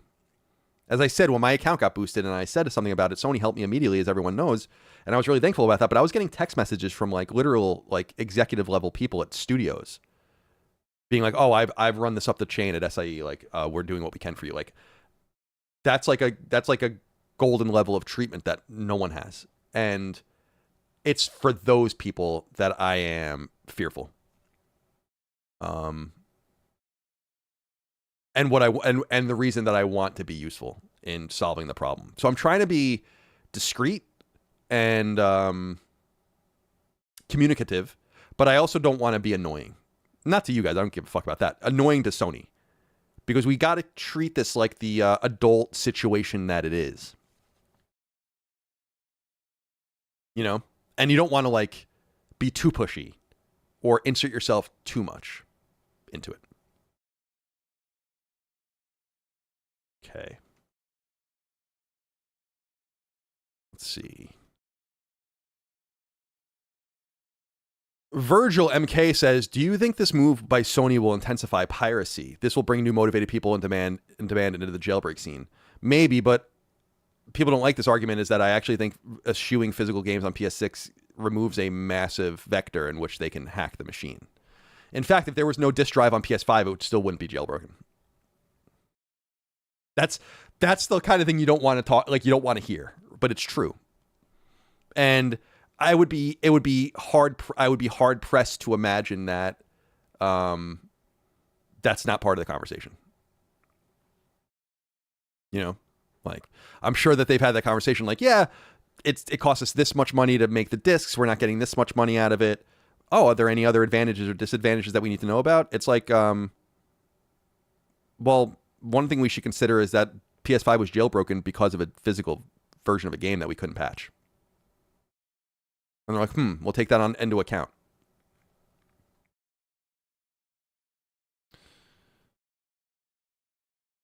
Michael Smith says, most games are playable with the disc. Does it play website? Agree with you on making digital ownership real, though. I'm not saying that they're not playable. I'm saying you're getting the worst gimped version of the games, and that's all you'll get. Go play Mind's Eye version 1. Shit, go play Mind's Eye now. That's the point I'm making. The unattached the PS5 that's not on the internet is not you're gonna get the worst version of the game, and some of the games will not work. If you have Call of Duty on the disc, the recent Call of Duty games on the disc, and then you disconnect from the internet, format your console, and put that disc in, it won't work. And that is going to become more and more common. I'm telling you, it's going to become more and more common. And that's why I was so surprised when I was trying to explain to people that I believe a major motivating factor behind there being no disc version of Grand Theft Auto is to control exposure of the game. And people were like, well, they could just do that by making it so the disc doesn't work unless they activate it on the day of release. So I'm like, so basically the disc won't work if the PlayStation Network is all like, what are you saying? Like, it's almost like people are making excuses that's why I think people need to be very focused on like the things that actually matter and that actually work. You know what I mean? Like, it's just common sense. It's just total common sense. It's what I was saying on, like, when people use edge cases as, like, your edge cases are not useful in solving this problem. The edge cases are what got you into this problem. You need to have the forceful, like, common use case, which is, like, I just want a game on disc to play the game when I want on the disc. You don't need to make any of these other excuses. Like I was saying about, I was making fun of, like, game preservation. I'm like, every game is dumped onto the internet in 5 seconds. There are no missing games. I'm just going to be the one that tells you that. The games that are missing are like Space War from 1959, when the Brookhaven National Laboratory took apart the oscilloscope because they didn't think it was worth anything. Like, there's no Phantom game anymore. It doesn't happen. And then the other excuse that people use all the time, which bothers me, is the internet. And the good news about this is that no one should be angry about what I'm about to say, since if they are angry about it, that they don't have the internet, so they won't be able to see this, which is, It's like, oh, I live in the middle of nowhere and I have bad internet. And I'm like, that's kind of your problem at this point. You have Starlink, you have satellite, you have all these different things, 5G connections, tethering your phone to your console, which a lot of people do. I'm not saying any of these are ideal situations, but that we should worry about that in 2026, worrying about the people that don't connect their PlayStation to the internet. Come on, man. But the good news about that is the people without the internet can't hear this conversation. So that shouldn't worry anyone. And if you're upset about this, then you're on the internet.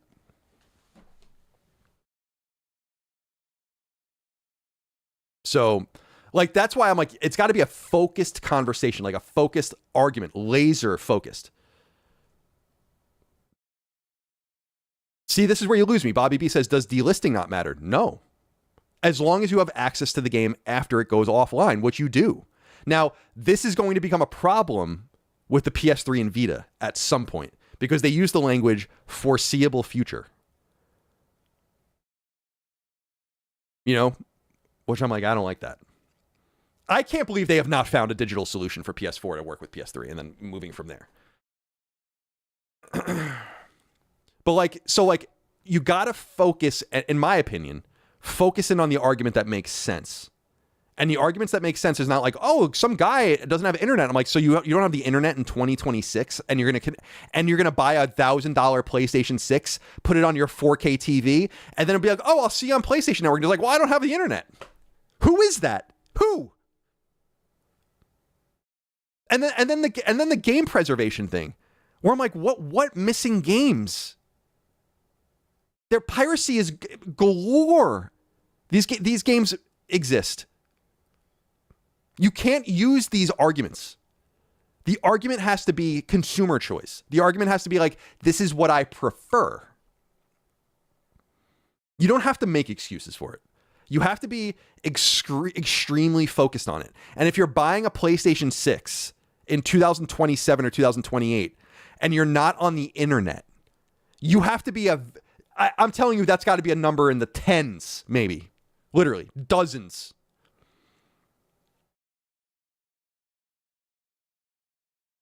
So like, focus in on the arguments that make sense and are most cogent. And it's about your consumer choice to access games the way you want.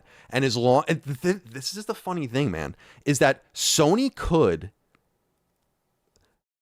basically eliminate the entire argument for physical games. That would be the most cogent, which is full ownership and access, if they change the licensing to full ownership on their digital end, which again, I don't know if they can or want to do that. I don't know what the situation is there. But do you understand what I'm saying? Where it's like, if it's about ownership and then Sony was like, listen, we're telling you, you're going to always own this shit. There's all these fail safes and all this kind of stuff. We've made all the appropriate arrangements for this stuff. That would nip this all in the bud, but they're not going to do that. And that's why you have to focus on that specific argument, in my opinion. If you focus on game preservation or someone living in the middle of nowhere with no internet that still has a 4K TV and wants to buy a PlayStation but just doesn't connect to the internet, they just don't have the internet, which is not really a thing, then you just focus on what matters and maybe you can get them.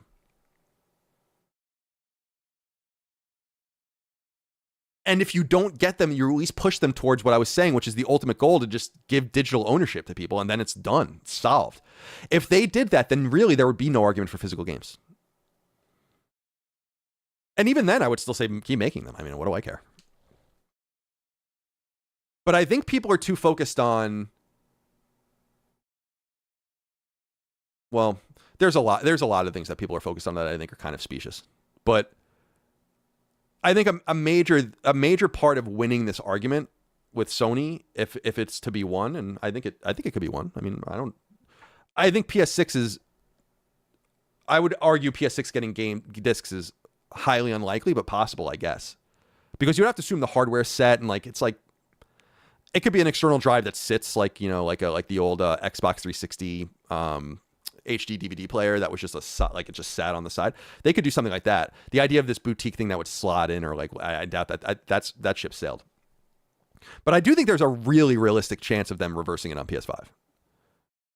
And they could do the Don Matrick ill-timed, like, we have a console for you kind of thing. But at least they could say that. It's like, we have a console that, if you're really a physical enthusiast, we're going to support PlayStation 5. And we're going to support it for years. This is why I feel like the no comms strategy that Sony usually employs that works very well for them, and that I actually think they should stick to because it does work for them, it needs to be sidetracked when you have something to say. And this is the time when you, like, this announcement should have really been, they should have posted an announcement. They should have had a video, maybe make yourself available to some friendly outlets, like, I don't know, a Kind of Funny or someone that will treat you well and ask the right questions and has some knowledge but won't beat you up too bad, and get the message out there, you know? So I think that, like, that could be the argument, is like them saying, like, listen, this is the other thing about the comm strategy, and I hope they realized this when they were planning things out, is we can't acknowledge PlayStation 6. Like, even if they reverse it, they really can't acknowledge PlayStation 6. That's why they're kind of in between a rock and a hard place. They could come back and say, like, all right, we've reversed course and PS5 will get discs beyond January 2028. That's the best they can do, probably, because they can't even really acknowledge, should they even make changes with PS6 because of this, which I don't think they're going to. But if they do, you're still kind of trapped in a comms nightmare. This is why I think it was important for them. I think they know all this. They're not stupid. This is why I think that they said it now. They had to just clear the deck.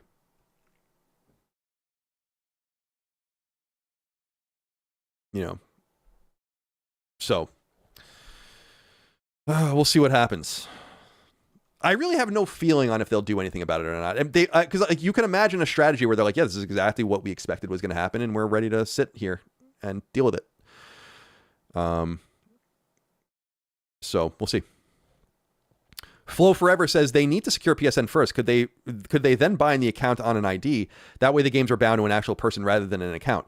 This is what I was kind of getting into when I lost my account. I was talking a bit on Sacred about what I think the solutions could be, and I think I even emailed some of these ideas to Sony. Although I'm sure they know full well what they're doing, and they don't need my advice. But tethering your PSN to a real person is a good idea. It doesn't have to be a public thing, but some sort of ID verification. That will be one major step towards you being who you are, and so on and so forth. I think would go a really long way towards securing each individual account. And then I think it should and could even go further than that, where, and I've suggested there being even a paper and pencil sort of snail mail solution for those that lost their accounts through no fault of their own. Because I've said before, there are definitely people that are losing their accounts through faults of their own. There are things that they're doing that are unsavory and against the TOS, but things you wouldn't want people to be doing, right? But I feel like there's a lot of those people. But those are not the people we're talking about. What we're talking about are people that literally didn't do anything, of which there are many, many of those kinds of people. And I've met many, digitally met many of them over time doing this. And I'm saddened by their experiences, and I'm trying to do my best to help them because I feel for them, and because I know how I felt, and I don't want anyone to feel like that. And so the snail mail kind of thing I was suggesting was like, if your account is lost or there's like some sort of dispute about who owns it or what's going on, the account should just be taken offline. I know that can be done because that was done with my account. Like when I was talking to the people on the phone that day and they were helping me and they were really helpful and very kind, they basically shut down the account so no one could sign into it. Like it simply couldn't be signed into. And you could do that to an account and then have some sort of snail mail solution where it's like, we need a notarized letter of who you are with some evidence, and you have to fill out this form and this form and this form, and we'll look at it and we'll take everything into account.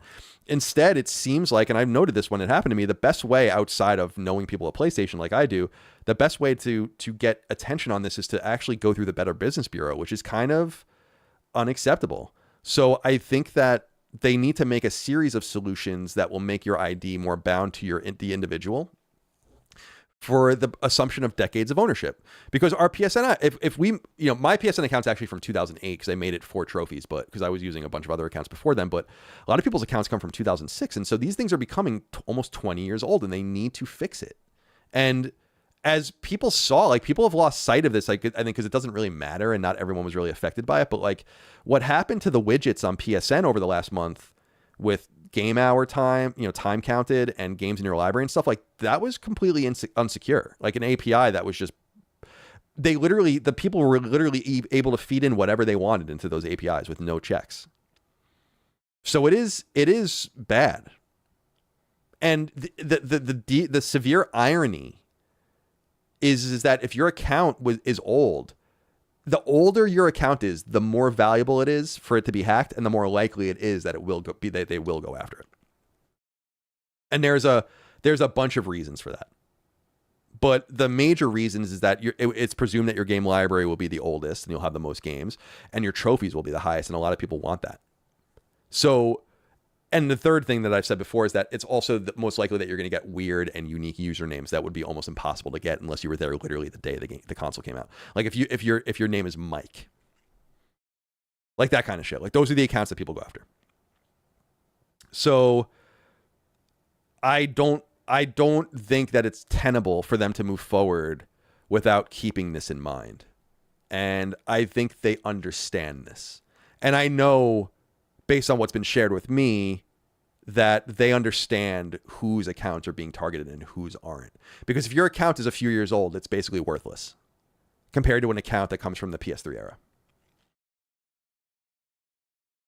All right. So you won't find any disagreement with me from there. It is priority number one. And in fact, I would say it's like the most important thing that they deal with. Like the most important thing is like fixing the PSN once and for all. And I think they know that. Kev Extreme says, hi, just wanted to say I see Maddie shopping at the retro store I work at, and he's a nice guy. Also, even though I'm out on PS6, I'll always be a Sacred Symbols listener. Thank you very much. You should. So do you not say that you know him?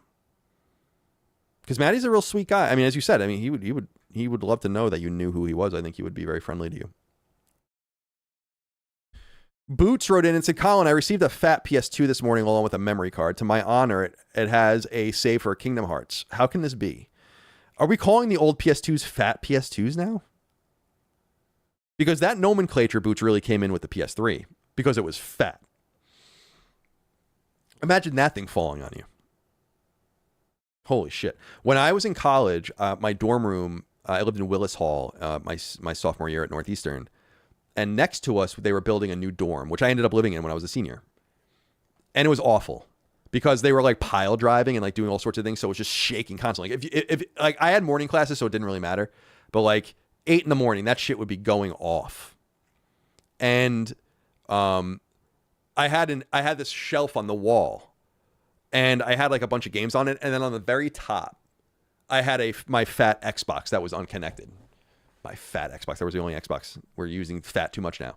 I had my GameCube and my PS2 set up, but I think my Xbox was just put away for whatever reason. I wasn't using it very much at that time. I played a lot of Xbox, so I don't know why I was up there. But so I slept under this. My bed was tucked under the shelf, and the crazy noise wherever. So I get up and go to class, and then I come home like around noon, and the Xbox is on the bed. That thing would have fucking killed me, dude. Like, I always think about that where I'm like, holy motherfucker, man. Like that thing, what an ironic way for me to have gone to. Because it would have been pre-Podcast Beyond, like any of the, like me being really known in the play. In fact, I was pretty much known as a Nintendo fanboy at this point. So it's just funny how I dodged that bullet. And then I came back to, Phil went back in time to try to make things happen that were arcane and unusual. Larkter wrote in and said, Larkter? Larster? Like, I'm trying to get that GH going. Do you remember Knocking Boots? I've listened to a few of those episodes recently, and they're absolutely insane. What a time at IGN that was. Yeah, I was on it a few times. It was funny for multiple reasons. It is a different IGN. As I said, when Greg and I left, we kind of ruined it for everyone because people were allowed to do their own projects and stuff on the side, and then we just left because of one of those side projects. So I know for a fact that when we left, they made everyone go sign shit about the things they were doing on the side. Now, Damon was the host of knocking boots, and he has a lot of prestige. He's still there. He has a lot of prestige and power there. It was also not a competing podcast, and it was recorded at night, but it was recorded at the IGN podcast studio. And yeah, it is a deeply inappropriate show, but a funny one. And as I recall, Damon used to sell the podcast, and that was one of the inspirations for us to put before we started Patreon. People, I mean, you have to be an old school fan to remember this, but back when we started Game Over Greggy show, we would actually put it on Bandcamp and sell it for $1, I think. And we made a decent amount of money there, but it was the inspiration for us kind of starting our Patreon up, ultimately realizing that we can sell the podcast that way.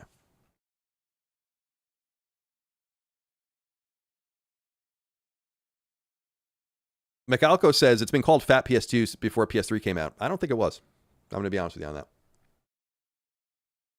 Could be wrong on that, but we had the PS2 and the PS2 Slim. No one was calling it the Fat PS2.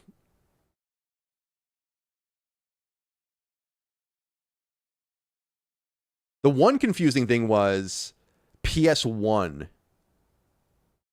became confusing because of the PlayStation 1 redesign, which they called PS1. Like ONE, remember that? Capital P, capital S. And then that kind of made it a little bit confusing.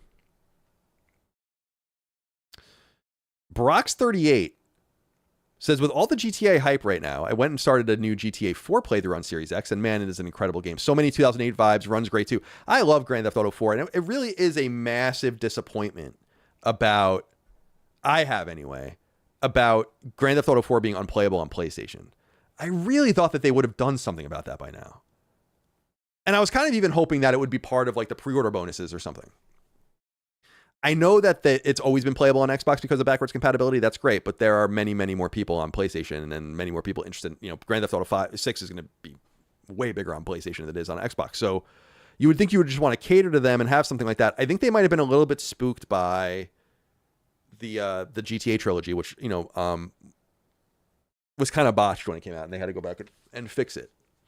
I am glad I have access to the old PS2 ports of the Grand Theft Auto games that are like kind of gimped. Well, they're not gimped. They're the original versions. They just don't feel very good. Like I remember playing GTA 3, that PS2 version, because I went back and beat it later on in the trilogy version, which is much more playable. But there's that scene or that mission that I remember really well in GTA 3 where you have to you're a sniper and you're killing people on a boat, and it's like unplayable. And work on, it's completely unplayable. And on the old control schemes, like I just can't play games like that anymore. It's like going back and playing Metal Gear Solid, and it's like, damn, I can't believe I played this. Feels like shit. All right, let's see. Pedro says, I'm here for Locke. That's nice. I don't know if Locke more. I'm having a hard time keeping up with the chat because it's too distracting. So I'm trying not to do it too much, but I think he might still be around. Gaming for Grown Up says, if I can't buy physical, there is no reason to stay on PlayStation. Why not move to Steam and get everything better and more secure? I mean, that's not a bad argument. There are a few things you'll miss, but not really. Not too much. You gotta do what you gotta do. I'm not Sony. You're not, like I can't convince you guys one way or the other to do what you want. Like you gotta do whatever you want. You really have to follow your heart.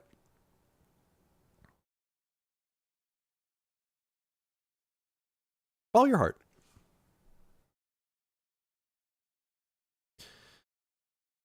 Daddy T wrote in and said, I think you need a psychologist to deal with the trauma of not knowing Tommy was the sniper. Mr. John Last of Us from San Andreas. Thank you for writing in.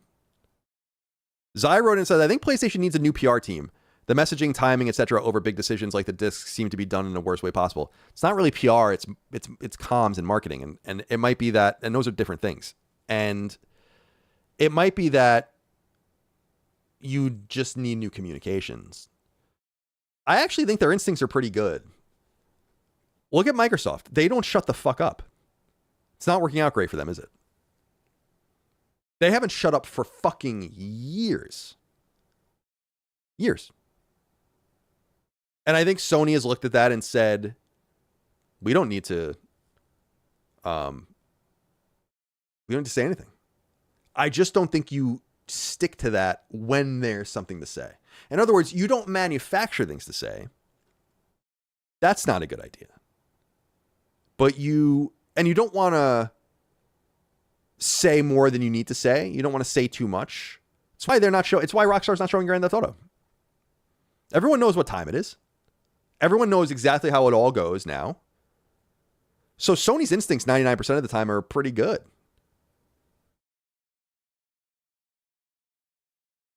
Darth Monkey says, so you'd rather a corporation keep quiet, LLL? No, you dumb fuck. I'm explaining it from their perspective. I hope that makes sense.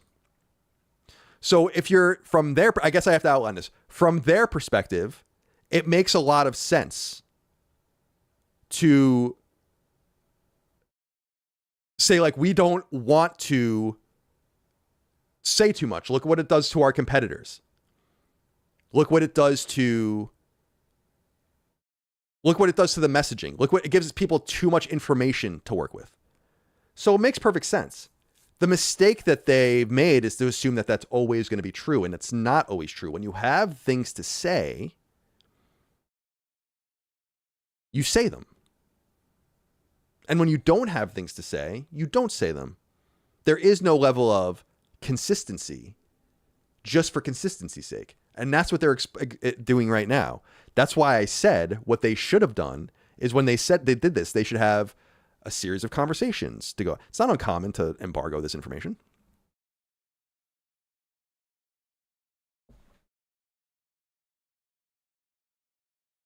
Vesmolo says, every smite at Colin is someone not understanding that he's just explaining what's happening. I don't want to be too mean. I mean, I'm kind of playing up my meanness on this a little bit. I like playing a little bit of the heel on my streams, as I think everyone knows. But like,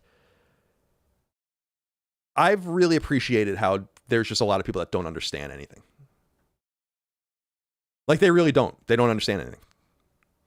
They don't understand words. They can't read them. They can't understand them when they're spoken. And like, you can't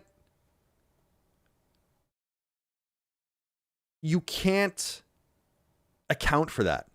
It's not like the audience of, it's what I say when I make fun of some of these streamer guys, right? It's like, I'm confident doing that because there's no universe where that's my audience. It can't be. It just doesn't make sense. It doesn't compute. And like, illiterate people are not my audience. Sometimes they find their way here, and there's nothing I can really do about that. But nonetheless, we continue forward. I like this. Bobby says, any guess on what the final disc will be? I don't know, but I would love to time it to be Lily Mo. By the way, I'll tell you right now, if they really do stick to this, I'm gonna get things published and not sell them. I'm gonna hold them for years. For years.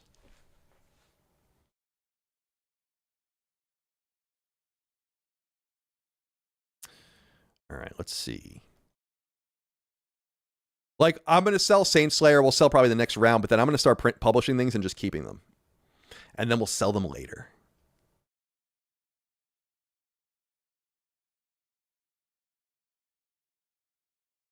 Peter Martinez says, you heard of Drop Duchy? It's a fantasy-themed Tetris strategy game, and yes, a roguelike deck builder, game of the year, the perfect Portal World Cup companion. I haven't heard of it. I guess I'll have to look into that. There's so many games to play now. Now I'm really like in my preparatory phase. You know, moving forward, I want to, you know, I want to go play the Onimusha games again. I gotta replay Control. I gotta finish Alan Wake 2. I'm playing Grand Theft Auto 5 right now. I'm in the preparatory stage to open my mind and give myself the best possible,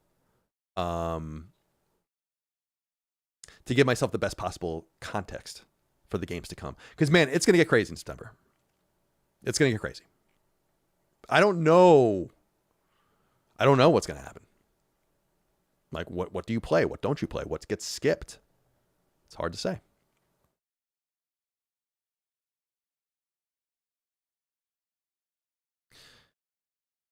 Sure Walker says, has your PS hack made you reconsider the classic Republican and only matters when it happens to me mindset? Empathy is a wonderful thing. Yeah, if there's something I can say about you guys, it's that you're real empathetic. Nate Axels wrote in and said, if enough people were buying physical games, then Sony wouldn't be getting rid of them. So people saying they're a boycott just proves Sony is right. I think there's no doubt that if people were, there's no doubt that if more people were buying physical games, they would have never done this. There's no doubt about that. There's no doubt that they look at the data and they say, yes, like physical games matter to us anymore. It's like, no, they're comfortable walking away from it. Of course. Does it prove that Sony's right? Not necessarily. It's just like they're looking at the data. Like, you can't spoof the data. This is what I always bring up the I love the story about, or like what people always say is like at Woodstock, like however many people were there, 50,000 people or 100,000 people were there, but like millions of people claim they were there. And it's like, it's the same thing with this. It's like, what are the numbers and what are the actual numbers? What are you really buying? A lot of people are taking pictures of their physical collections, but they're old games. Like, you have to keep all of these things in mind when you're looking at this sort of thing. Again, I don't think that physical gamers are out of line by being upset about what has happened, but they're vastly overestimating their purchasing power just by virtue of the fact that Sony made the decision at all. You know? All right, let's see. Sondabim says, it's insane Sony announced this with no explanation of how discs will be handled in the future. Why would anyone buy a PS5 disc between now and 2028? I don't know. What? I guess I'm just confused. What would stop you buying? If you want physical media, so you're going to stop buying the discs because they're going to stop making them? That's the new line in the sand? I don't know, man. You guys got to get organized. And I mean that earnestly. Like, you got to get organized. You got to have like some sort of message. It's too chaotic right now, and a lot of the arguments you're making aren't good. I'm just going to be real with you. BW says, maybe cope, but do you think the switch to digital could be because the PS6 is semi-portable and they can't figure out a way to make a disk drive work? I mean, I think that's obvious. I mean, I've said that is like, the PS6 handheld was always going to be digital. It was never going to connect to a disk drive. That was never going to be a thing. And it's my assumption that that they look at it and they say, like, if we're going to have these two SKUs, these concurrent SKUs that people will buy separately, we need them to be interoperable with each other. And if you're explaining, you're losing, right? So like, you have to explain to someone if they buy a disc version, it only works in your PS6 console. I guess you could get some sort of digital voucher, but that seems very generous. That's like something Sony doesn't do. I know Blu-ray manufacturers do that sometimes. And I think they probably looked at it and they said the simplest way to message this is that if the games are truly interoperable because you can only buy the games digitally, even if you have the console. And that's probably part of the messaging. And this is part of the complexity of what they're trying to execute on, I think, right now.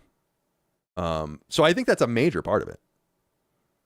Is the PS6 handheld was never going to be never going to read physical discs. And then you're selling these games. It's kind of like the same conundrum Microsoft found themselves in. It's different, but it's the same conundrum about X and S, and like how games would be ready for one but not the other, and they would force publishers to publish, both of them or none of them, and because you have to kind of make that choice.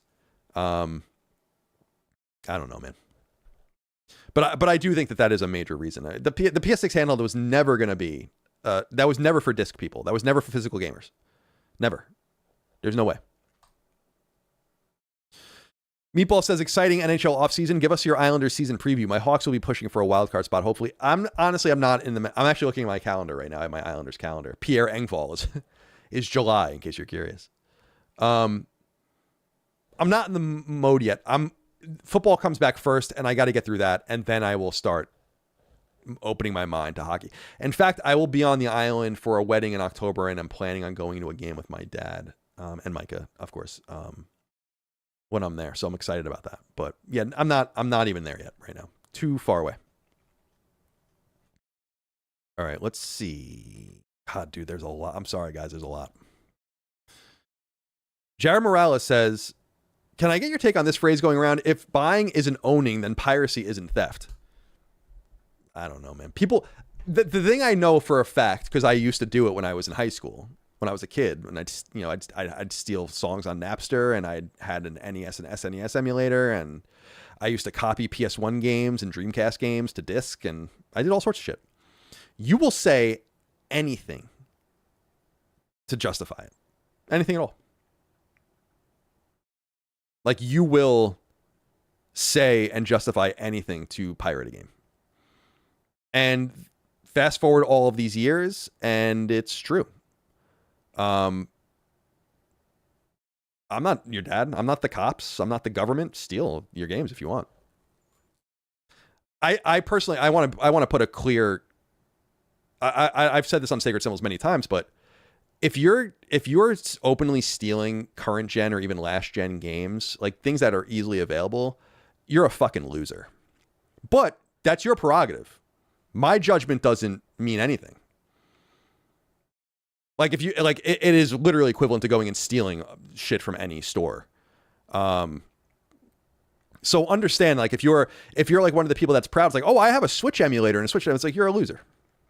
But what does it matter what does it matter what I have to say about it? You got to do. You know.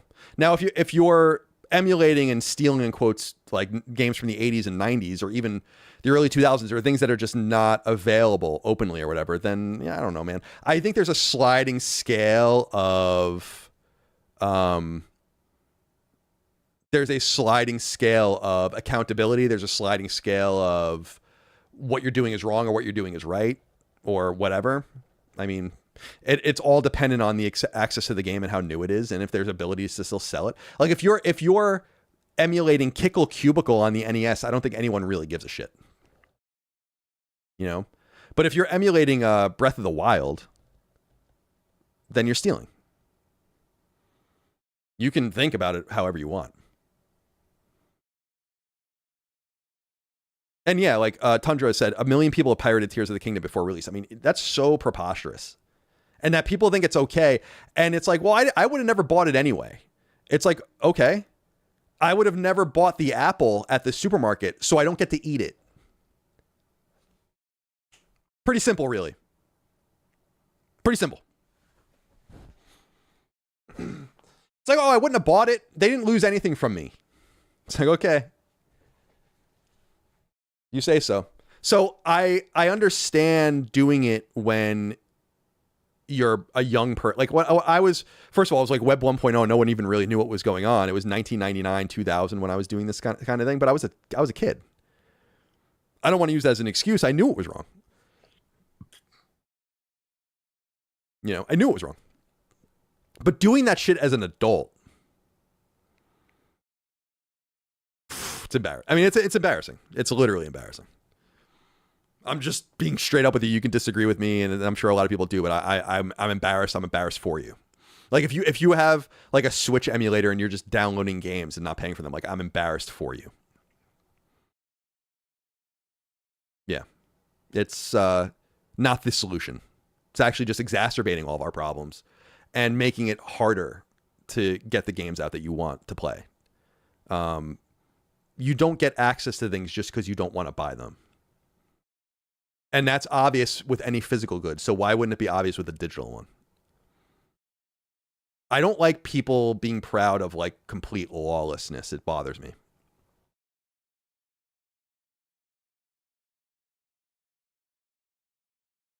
JD says the guy making six figures. What does that have to do with anything?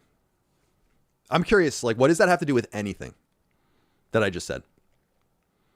You can't afford something, so you can steal it? That's your argument? That's like a 70 IQ argument. Is that really the argument you want to make? Do you have any, like, so I make six figures. There are things I can't afford. I guess I can just go steal them. That's the rule. Can't afford it, gotta steal it. It's like, that's such a stupid fucking take.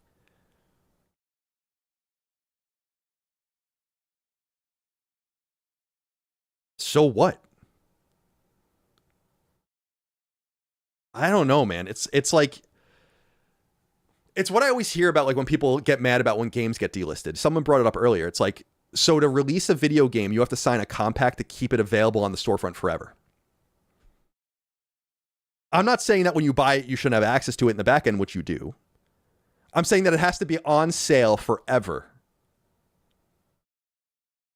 I don't like there's just weird. It just people make just weird arguments, man. That like you see it on social media a lot. They don't make any sense. Like the arguments don't make sense, and people earnestly are living in the life. Like they're driving to their work, they're at the supermarket, they're in line behind you. You know, like they're at the restaurant. Like there's people in the real world, and they make these arguments.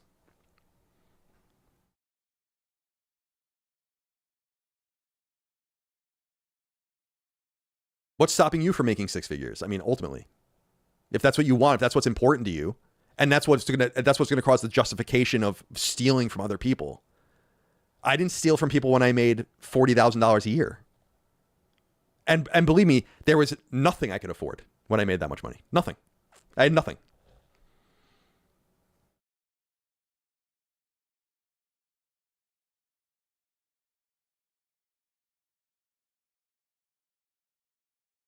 Like the thing about piracy is,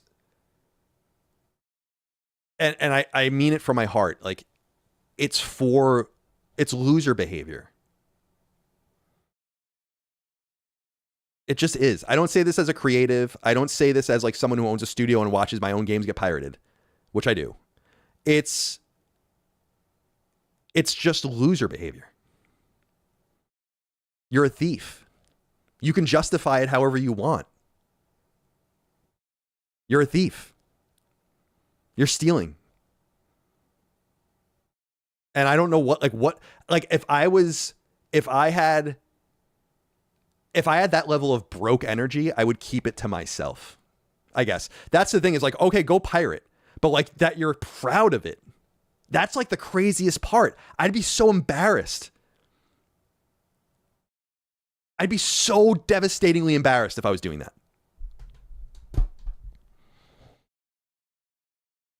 It's like, not only am I a pirate stealing new games, but I'm telling you I am. It's like, oh, okay, cool, man. Maybe get a job.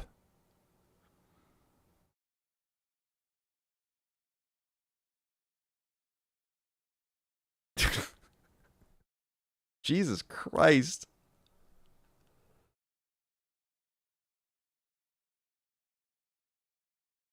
It's just loser behavior. I don't know, man. I don't know what else you want me to tell you. CG9IOD says, Brad is lazy. Call him out, Colin. Not being prepared for his own show. Shame. Played sorted out like at the top of his head. I don't buy it. Yeah, we had this conversation. I don't know what like, I like being prepared for the shows I do. You know what I mean? Like, I prepare deeply when I'm on a show. Let's see. When I was on, yeah, here it is. These were my notes for Summon Sign when I was on it last time. And you can see here on the bottom, it says SIO PSN KIU Rockstar.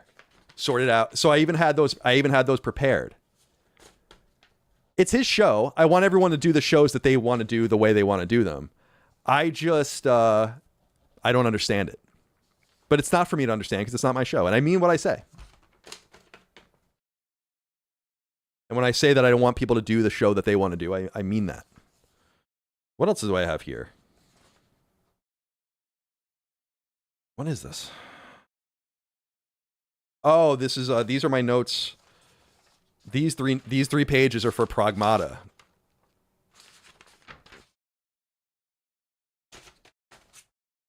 What are these? Oh, these are the notes.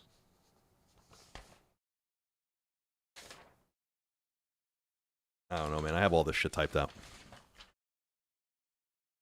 But as everyone knows, I actually mostly do my notes on my yellow pad as I go.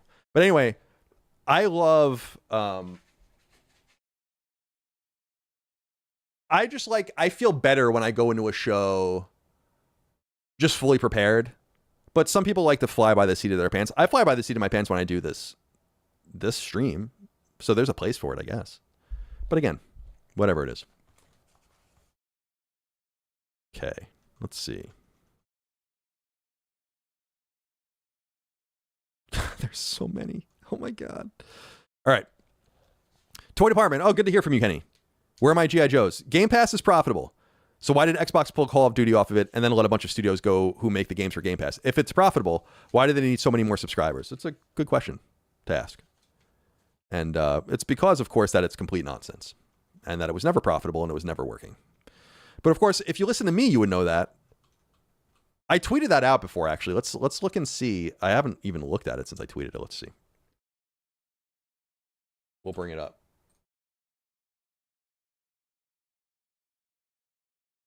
Oh, you have to be logged in to read the replies? Come on, man. Never mind. Never mind.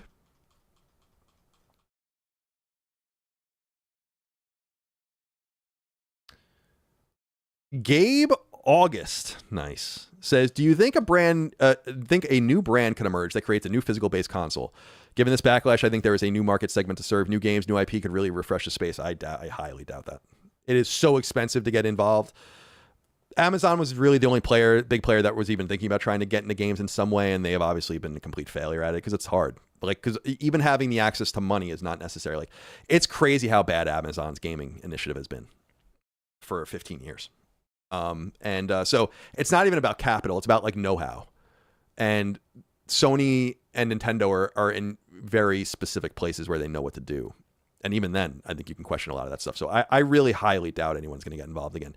Making hardware is extremely expensive, and you need to have the money to subsidize getting the console off the ground. There's going to be no player in the physical space. I mean, maybe there'll be like some like niche nonsense. Then you have to get the studios to make the games for it. It's just that's not an option.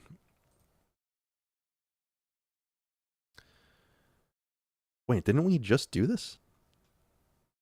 Oh, this is a separate comment. P. Ricedon says, Colin, bravo for pressing bread on not having us sorted out on Summon Sign. He said he likes SS's sacred symbols. Okay. He said he likes to be on the spot, but I don't buy that. Why have the segment? I mean, I don't know, man. To each their own. I'm not trying to beat up Brad. I love Brad.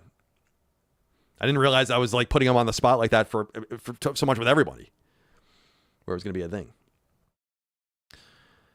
Clean Frame says, I feel Capcom might not win Game of the Year because of Grand Theft Auto 6, but they will win Best Company with the amazing year they're having. Do you agree? Is there even a Best Company award?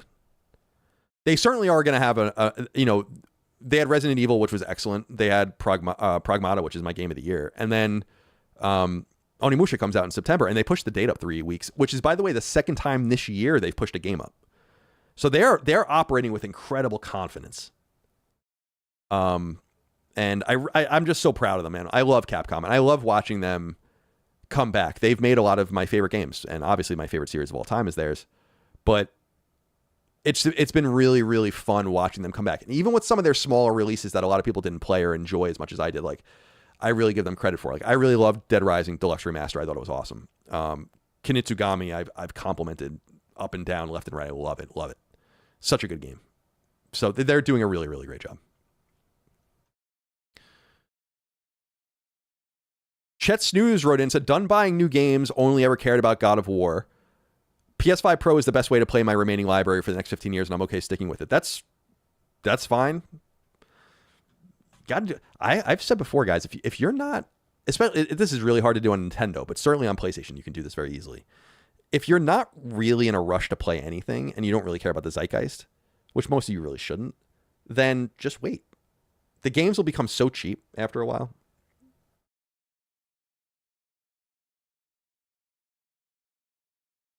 Tuffy J says, Kyle, every time a sequel in a series is coming, you go back and play the previous games. Many of us are in the same way. Many of us are the same way. What are you talking about? Kyle, every time a sequel in a series is coming, you go back and play the previous games. Many of us are the same way. What are you talking about? What? So we're the same, but what am I talking? I don't understand. I don't understand. Why So Bad says thank you for your donation. Ricky Bobby Perez wrote in and said, I'm that guy. Haven't bought a disc since PS3. Come on, guys. We got to move on old technology. I mean, I generally agree. I understand people's hesitance to move off, but I mean, there are so many games you can't even buy the discs for anymore. Like it's like, are you really only playing? I will say this for people that like to talk a bunch of shit about me playing on one platform. If you're playing on physical games, you are really limited to what you're playing. I think there's only been like, I think I was reading maybe 1,000 physical PS5 releases. Now that's a lot of games, but that's a small fraction of the games available, including many of the great games on PS5 that are not available on disc. That's the thing I'm most fascinated about is like, do you make any concession or do you really only play on disc? Because man, the games you're going to be playing are vanishingly small after like soon in the coming years. It's, I don't know why you're like limiting yourself like that, but the way I would see it is like maybe the best of both worlds, where you would buy games digitally if they were only available digitally, but you'd buy them physically if you can wait for them to become physical. And some people will wait for the limited run stuff. That's the real thing that's a shame too, is I feel for these like smaller companies that are going to lose a lot because of this decision. But that's the way it goes. When you make these cottage industries that are kind of barnacles on another company, like mine is, we're a barnacle on a bunch of different companies. You have to understand that the sea can, the tide can change completely. Dawn Logic wrote in with $100. It's totally unnecessary, but thank you. It says, happy 6th of July, Colin. Hope you forgive me for my Aaron Rodgers email 3 years ago. Are you the one that sent that email for no reason? Thank you. This kind of makes up for it. We're going to need several more of these similar types of the super chats, though, to make things just a little more palatable, feel a little bit better for me.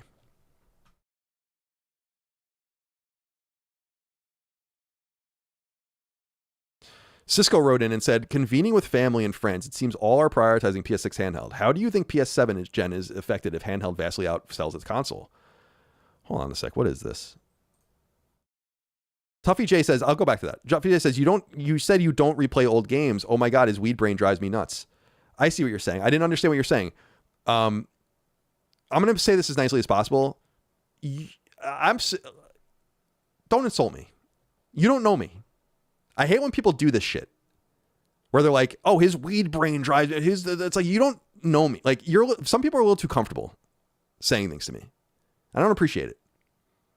Just throwing that out there. I didn't know what you were saying. That's it.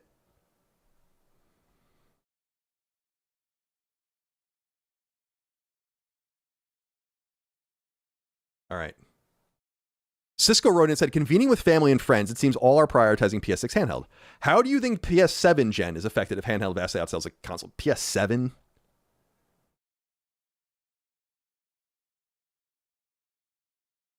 Like, I don't know, man. What does that even look like? What is that console going to be? You know, like where will we be at that point? What year is it when that comes out? I mean, we're talking about something in the late 2030s, I assume. So I don't know, man. It would have been pretty interesting if they just made a handheld. But I think that would abandon the power differential that gave PlayStation such an advantage. And I think this kind of gets us into why we were talking about the interoperability between the hardware. Although I wonder how many people will buy both. Like, I'm going to buy both for sure. You know?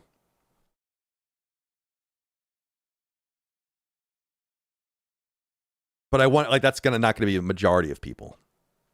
And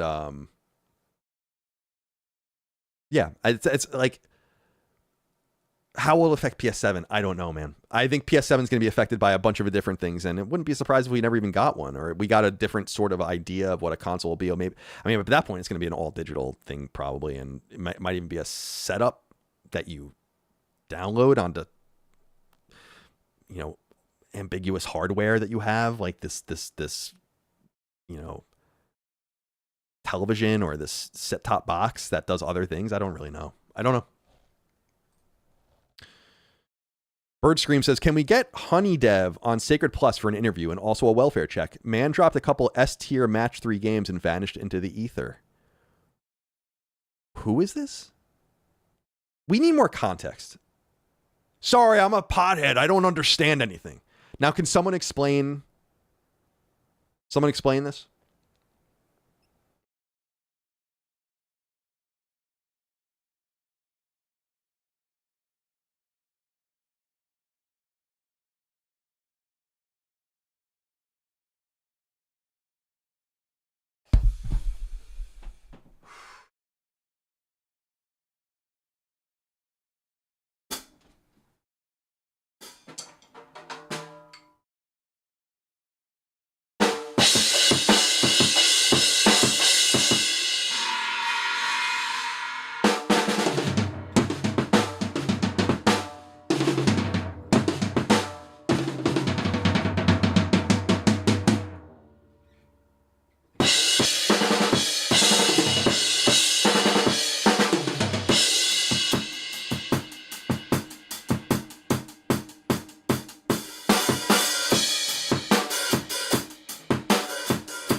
Sorry.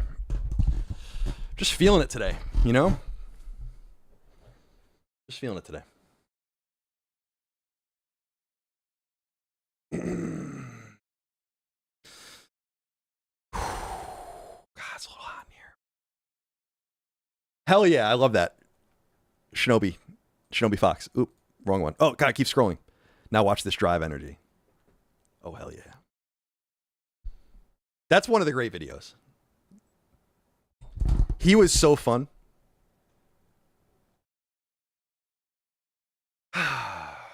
In hindsight, we didn't know what we had with W, did we? He was the first president I ever voted for. He wouldn't be the last. Matt Montedero says, do you play any jazz? Way too sophisticated for me. Too soft. Too feathery.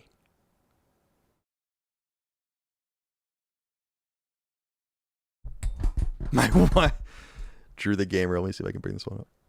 Says my wife Helen just went, oh, he's playing the drums.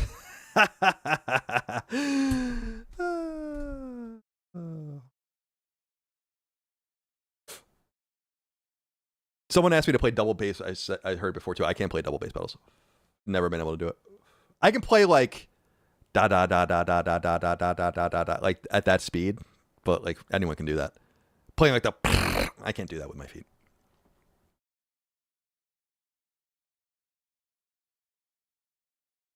Someone said Danny Carey, watch out. What was I playing? I was playing a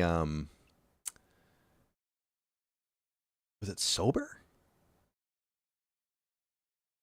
What's the song with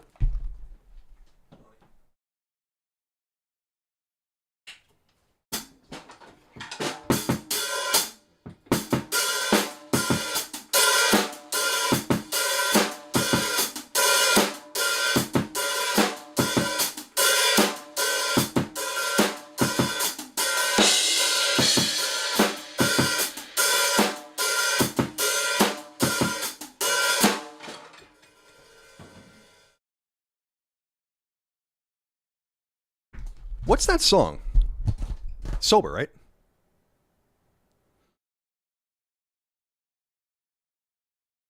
I don't know. Doesn't matter. Who cares? All right. Let's see what else we have here.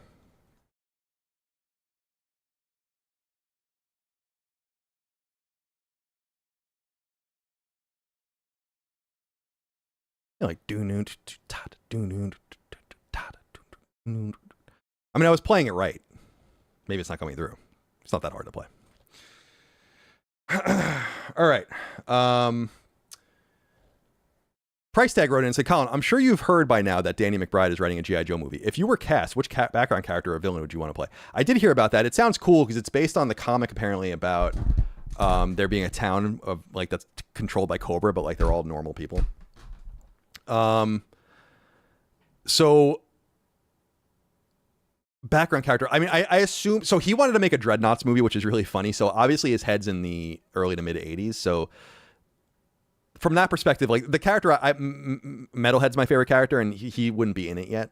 That would be the character I definitely want to play, and I could play it. He has like a goatee and everything, so I would just be able to shave my this part of my beard off. I guess my beard off.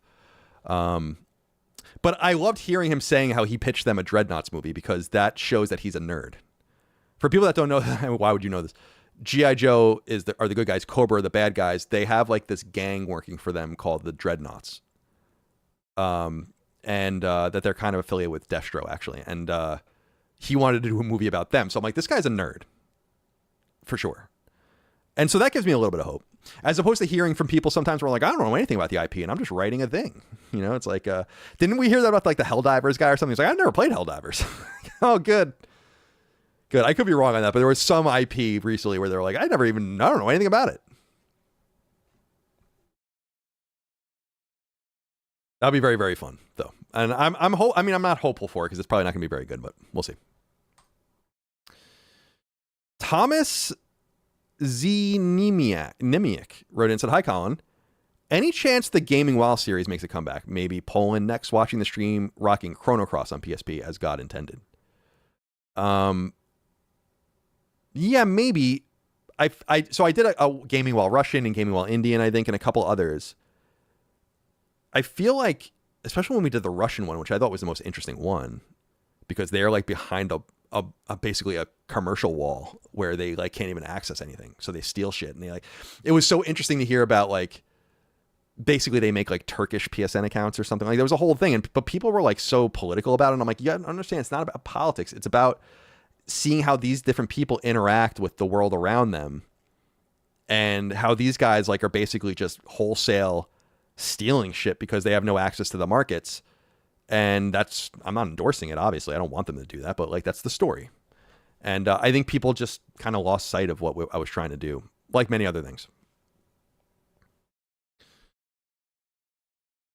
JD says, are Russians losers for pirating? No, they're losers for other reasons. Thank you for writing in. Let's see. Shawnee Quest says, can I get a chicken jockey for $5? You can't. Chicken jockey. I can't. I mean, I don't know. I don't do a Jack Black impression. Why would you want me to do that? That became a thing, though. And then you had to watch the videos of people doing it for months.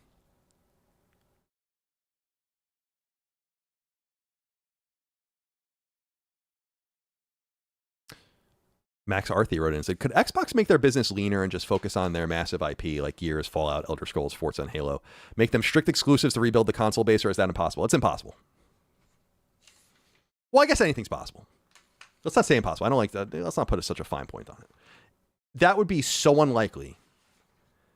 First of all, I find it preposterous that they would never put Fallout or the Elder Scrolls on PlayStation. I feel like that was always going to be on PlayStation, even when things were going well. It's just like they're way too big to lock to your console. As I think you're going to find out with E-Day, Gears is not as big as people think. And as far as Halo is concerned, Halo's best is, this is why I like, they're relying on the same shit that they've always been relying on. It's why I'm worried about Sony sticking around with all these IP for so long, because they've always known when to move on, and it has been a major advantage for them. And if they lose that advantage by continuing to make Horizon games forever and God of War games forever and all of this, then, or at least not letting things rest, like Uncharted coming back is good because it's been resting, but being continually relying on the same things over and over again is a massive mistake. So they could try to rebuild the console base, but it's not going to work. So, and specifically, it will not work if they continue to put their games on PC. If they really want to play ball, then they would make an Xbox and put games only on Xbox. Because that would be the only, and then you put a game like Fallout on there, and then it would probably sell pretty well. But even then, it's not gonna be this major success story. It's over. Not for them as a publisher, not for them as a dominant force in the games industry, but as a hardware manufacturer, it's done. I just don't see how they ever come back. Maybe if the pricing was different now and things were getting cheaper like they usually did, but I doubt it. Okay, let's see.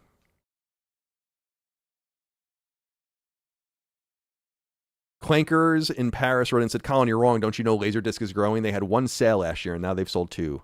Stonks. Thank you for your donation. I mean, I understand what people are saying. Sure, I know this. My nephew, Declan, is a big physical music collector. He buys vinyl, and he buys CDs. And he actually is even, and we were talking about this actually when I saw him, he even started buying tapes. Because, do I have it in here? No, I guess it's in the loft. I even got a Dredge tape recently that came with like a special edition thing. So like that's even a big thing now. But these are not growth. Growth in a niche market is nice, but it doesn't mean that it's growing to where it's going to be a thing. People aren't going back to CDs. I hate to tell you that. Like, they're not. There might be some people that buy CDs, especially if you want to rip FLAC audio or something like that. Then, of course, you would. I mean, that's going to be the highest quality audio you can really get to be able to make digital copies of it. So I understand that. But people are conflating. It's the same thing with physical games. The physical games market's not going to grow in any meaningful way. It doesn't mean it shouldn't be catered to, but you can't make the argument that it's like, well, there's growth potential here. It's like, no, there really isn't, but you should still be catered to. And those are two separate things. All right, let's see. God, there's still a lot. All right. Oh, man, I clicked on the wrong one. Sorry, we'll get to that one later because it scrolled back up. So I'll remember you. Don't worry. Pokechal says, have you been following the Balagun? I think that's how you say his name. I don't know. Red card drama. Trump taking credit for calling FIFA as one of his all-time funniest press conferences. Yeah, we talked about it earlier in the show. We'll keep an eye on things. The game's on tonight at 8, so just in 3 hours and 44 minutes from now. We'll see how it goes. I would say I'm nervous, but I really don't care. I mean, I want us to win. That would be awesome for us to win, but like whatever, man. I'll be upset for like 2 seconds, and then we'll talk about soccer again in 4 years. Rizza wrote in and said, do you think the PS6 will introduce financing instead of just having a $1,000 price tag? I saw people busting balls about Xbox introducing financing, and I've done this a while ago too, but like, no, I have no problem with that. It's like, especially if it's Klarna style 0% interest, which I assume it would be. I don't feel like that's a bad thing to offer. It might not be a good thing for you to accept depending on your financial situation.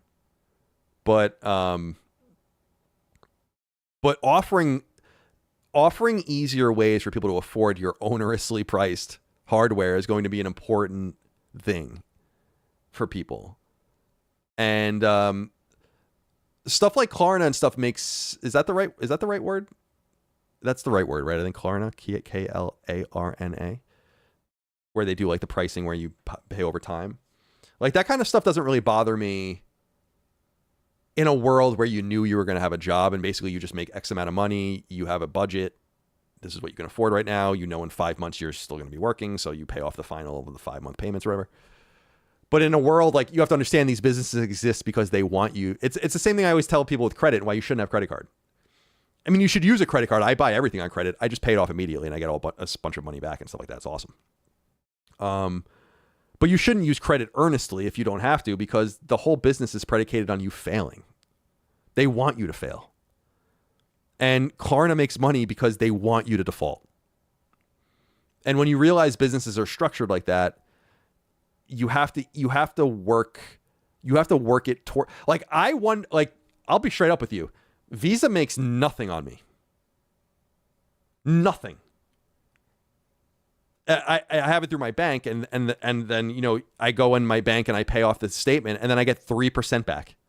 I pay no interest and I get 3% back. It's like, you're getting nothing on me from me at all. I have no idea why they even allow it.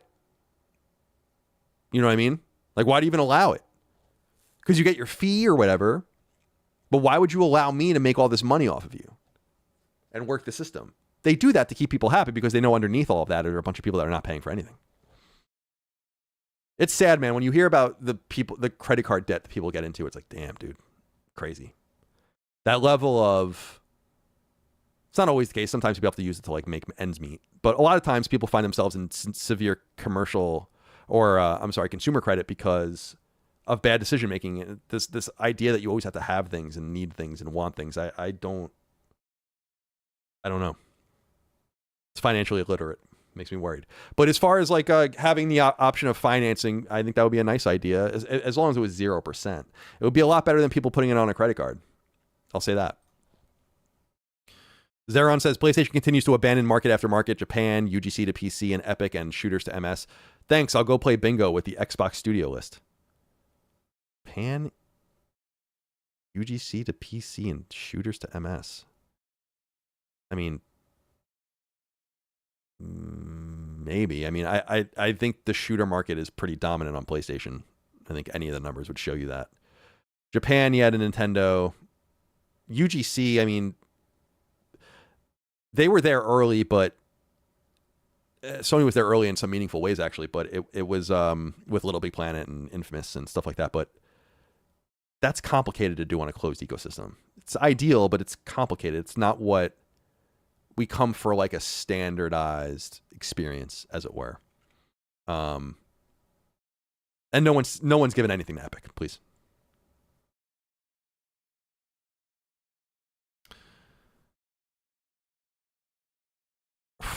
I don't even know, man. Let's see. Ertunk Mumkulaglu. I think I might have just cursed someone. Unintentional, completely unintentional. Says, I think people overstate the potential migration from PlayStation to PC. I hate mouse and keyboard and would never want to play a game at a desk. I do too. I also hate the idea of playing on a mouse and keyboard. I think people overestimate PC's dominance in a world where things are going to become more expensive and consoles will become more and more attractive because of it. As I said earlier, because of economies of scale, PlayStation will never be undercut by a PC of comparable power. So you really have to decide what's important to you. And I said it earlier, I don't blame people for migrating over if you can afford it. But if you're price sensitive, the place that you still need to probably be is in console, especially if you want to play newer games. But it's going to be up for each individual person to determine. My assumption is that what is happening right now. I mean, this is the reality. I think we can all agree on this. Is like what is happening right now in PlayStation world in terms of like the furor around this and the bad PR that Sony's experiencing right now, which is awful, is ultimately a small minority of people. Whether the agitation is, none of this affects most people on PlayStation. No one cares. It's a matter of whether Sony cares enough about that agitation to make a move. And it is my hope that they maybe they will, but I don't know. I wonder, I'd have to look at some historical precedent, but I wonder when they would make a move. If they were going to say something, you would have to assume it would be in the next couple of weeks, right? I mean, not only do they need to commit soon, if they're gonna walk this stuff back, they have to start walking it back now, internally. But externally, you want to communicate that that's happening too. So I think if we don't hear anything in a couple of weeks, it's I would imagine they're not going to walk it back.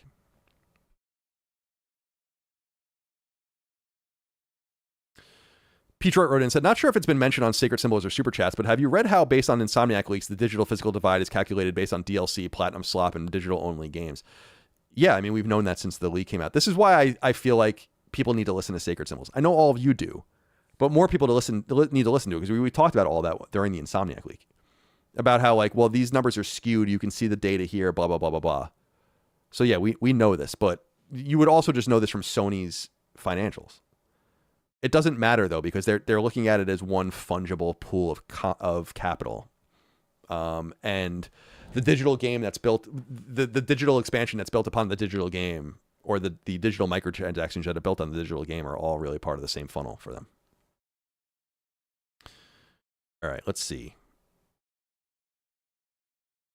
Daddy T says, can you please give us an exact number of how many fingers you've had up your shadow realm? One at a time. But I think 3 cumulatively, if that makes sense. Yeah, I think that's right.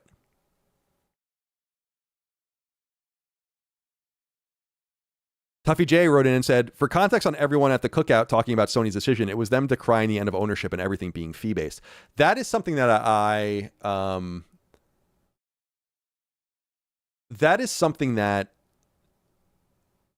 understand.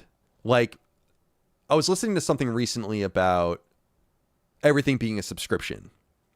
And I get that. Everything is a subscription. Now, I run a subscription model.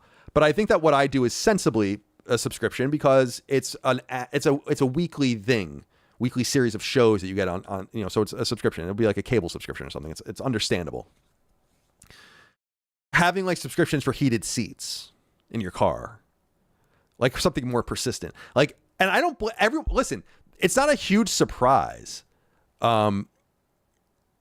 It's funny because there's this, how do I put this? There's this notion that the markets must ignore the prevalent consumer behavior that's happening around them.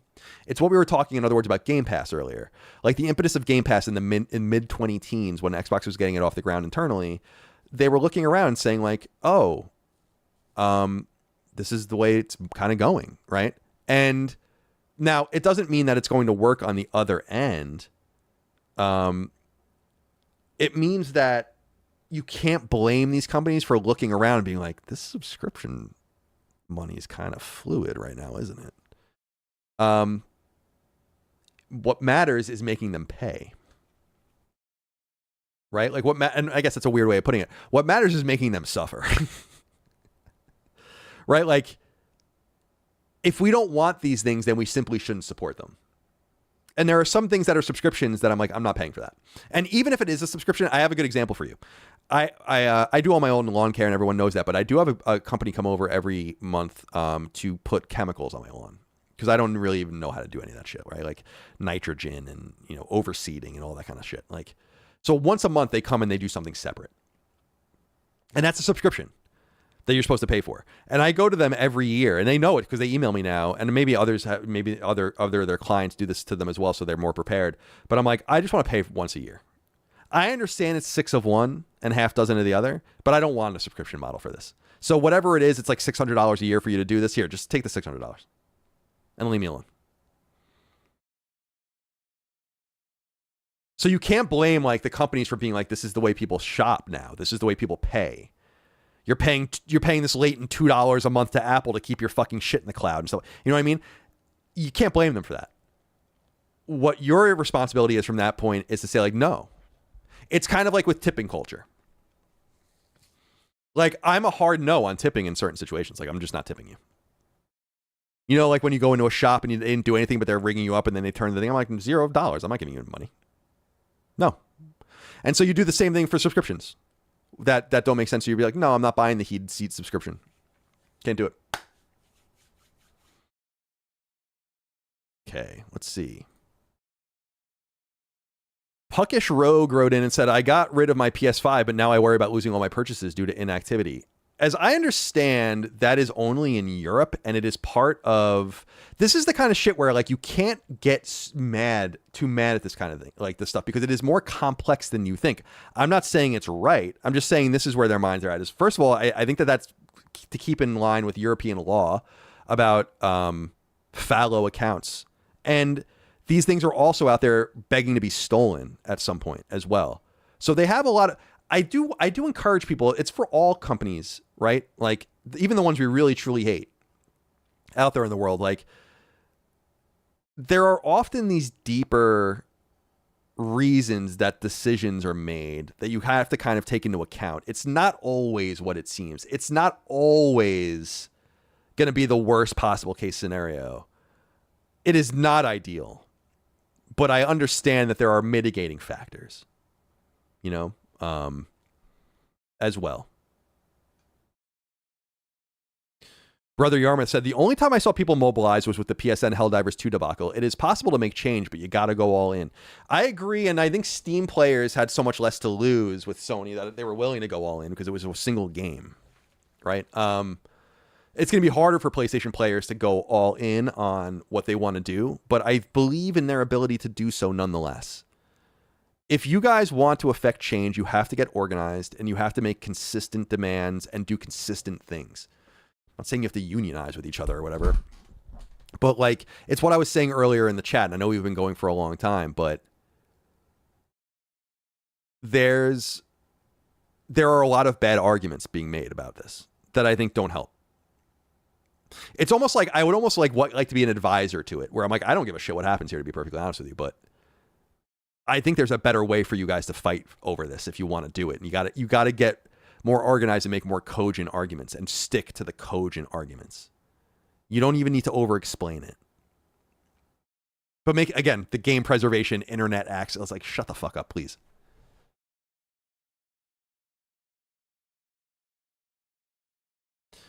All right. Let's see. Dexterous Joe says, do you think that the handheld will be the PS6 base while the new console will be the Pro? Could this be the only way to sell a $900 console? That is my thought process, especially if you can dock the console or the handheld, and I believe that you can. I think that, I don't know that. I don't know anything about the hardware. I'm pretty sure that that's been reported by Moore's Law, but I could be wrong, that it will be dockable, thus making it like the base console. But like, also you can imagine, maybe I'm crazy, but like the form factor, if it's really sleek and it's got a lot of technical innards in it and all the rest, you can imagine the handheld being the more expensive. Even though it'll be weaker, it would be like the more expensive unit.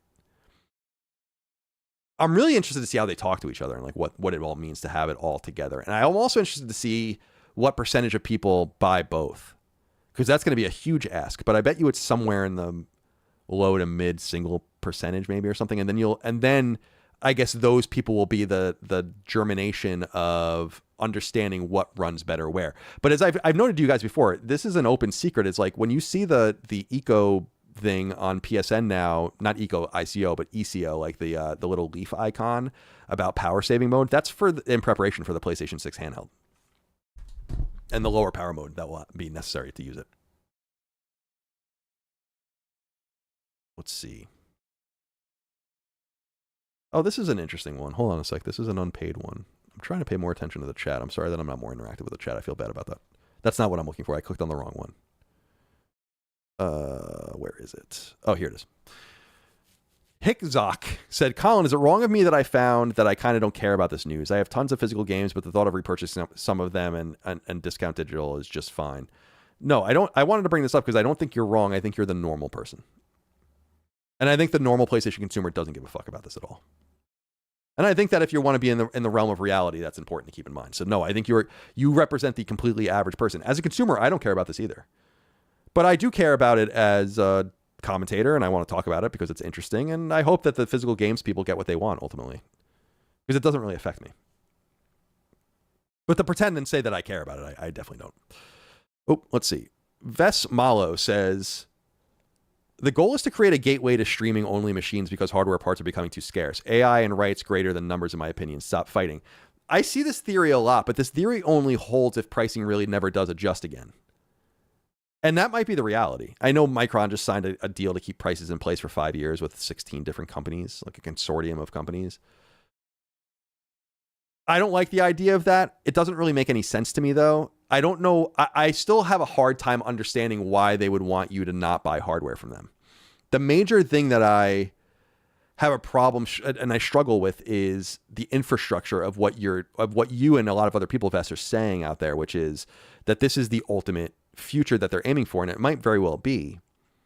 But I really think that there are major complications to that.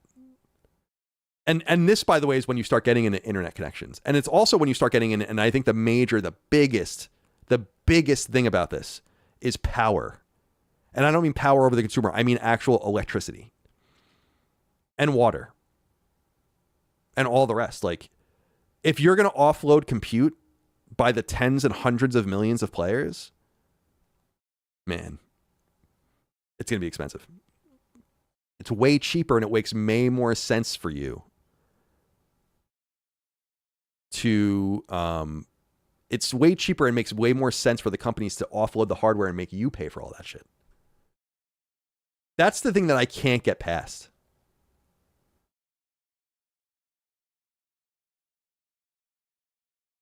Right? Like, I can't get past that. It's like, so you're going to run 50 million PS5s or PS6s on your end.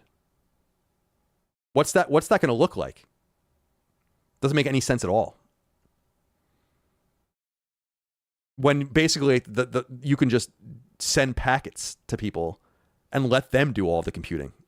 Let them pay for the electricity. Let them pay for the internet. It's like, when you think about it from that perspective, it doesn't really make any sense. That's why I just don't know that that's what they're really going for. I think some companies want that, but not necessarily. And I think some game companies want that on the edges, like what NVIDIA is doing and everything. But I don't think that that's what Sony wants. I think that Sony wants that as an option. And I think they would love for you to pay for PlayStation Plus Premium to have that option as you do now for cloud gaming. But I don't cloud game because I don't give a shit about that. And I don't understand I personally don't understand the allure of it. And that's not something that I'm ever really going to be interested in doing unless I'm forced to do it. And if I'm really forced to do it at that point, I don't know that like gaming would be as attractive to me anymore, because I want that level of local control over my experiences. Like, I would rather have the machine. I'll worry about the machine. I'll put the games in the machine. You simply send me the games. You send me the DLC. You act as the proxy by which I get to the networks and do all that kind of stuff. But I don't need to send you everything. And I still feel like people are just not thinking this through about like what this is going to mean for power and water consumption, but specifically power consumption. And just internet and bandwidth, like all the cost going into this on their end. That's if this is what some companies are asking for, they're going to be sad when they do, if they get it. I'll tell you that. All right, let's see. Fire Rock wrote in and said, on July 14th, Obsession releases on 4K Blu-ray. I can still buy new movies releases on disc and music. Games not being on disc is only a choice, and it's not that needed to be made. Easy to understand. I don't really understand what you're saying. Let me say, on July 14th, Obsession releases on 4K Blu-ray. I can still buy new movie releases on disc and music. Games not being on disc is only a choice, and it's not that it needed to be made. Easy to understand. No, I don't really agree with you. There's a major thing that you're ignoring, which is that the discs are all on proprietary machines, and that Blu-rays are not. If you think that any of these Blu-rays would be manufactured if you had to play a Blu-ray in a specific machine, you're crazy. And that's the advantage that they don't have. It's the same thing with vinyl, which would play on a fucking record player from the 40s, and your CD players, which are universal because they're all based on licensor money. So making this is not an apples to apples argument at all. Of course, games not being on disc are a choice, but they don't have the market penetration necessarily that those other things do to be on a bunch of other things. In other words, they don't have to subsidize the hardware. Everyone else is subsidizing the hardware by which they put their products on. Doesn't make any sense what you're saying. But thank you for writing in. Long Shorty wrote in and said, what advantage does Sony have over Steam and GOG? Why should a person stay with Sony? The cost of the consoles and PS Plus is a joke. Consoles are dead. I don't know, man. That's an argument for you to make. I'm happy on PlayStation. I'm staying on PlayStation. I'm not going anywhere. But I think this will be up to each individual player, this decision they will have to make. And I think it's as I put it on the show, the big thing that I think will come into play is the idea of settling. If these digital ecosystems are so permanent, which they presumably are, then you don't decide necessarily on where you are. You have to decide on where you're going to settle. It's like buying a starter home and then being like, this is my forever home. We're moving across town. Maybe that's going from PlayStation to PC. And then that's where you settle. And that's where you end up. But because I am not married to my digital library, and I'm just being honest with you, I'm not. I've said this a million times. Like, I don't give a fuck about my digital library. I obviously don't want to lose the games. I bought them with the idea of having these licenses or whatever to be able to play them whenever I want. But with rare exception, I never go back, right? Like I go back and replay. For every game that I go back and replay, there are 10 games that I'll never play ever again. So I'm not married to this. So I guess what I'm saying is like, I'll keep buying games on PlayStation until, or if and when it doesn't make sense anymore. And then I'll just move over to Steam, I guess, if and when that time comes in the years to come. But I'm not married about making that decision right now because I won't really care if I have access to the game I just bought. Like, I'm going to play Adventures of Elliot at some point. It's like, there's no universe probably where I'll play Adventures of Elliot in 10 years. So it's like, okay, it's on my PlayStation account. I don't really use my PlayStation anymore. I'm on Steam now. So I don't feel the need to make that decision now. I don't care. I buy games as experiences. I don't buy them to put them on the shelf and look at them. And I don't buy them to necessarily replay them in the future either. I buy them to play them at that time. And it's nice to be able to play them in the future, but that's the way I've always looked at video games. And there are games that I like to go back and play. Most games I don't want to go back and play. So I don't feel the immediate need to make a decision now since I'm really just paying for access anyway. Let's see. Tuffy J says, my endgame fear is even digital purchases go away, it all moves to the cloud, and gaming goes the way of music, movies, and TV, fee-based streaming. I mean, yeah, we just talked about that. That is possible, but again, I just think it is much different than those other things. Just based on interactivity, based on the proprietary nature of all these kinds of things. I don't necessarily want that either. But I'm not going to sit here and say that, like, the direction music, movies, and TV have gone and has been bad for me, because it hasn't. It's been awesome. The level of access to TV and movies and music that we have now compared to the way we had it 10, 20, 30 years ago is not even,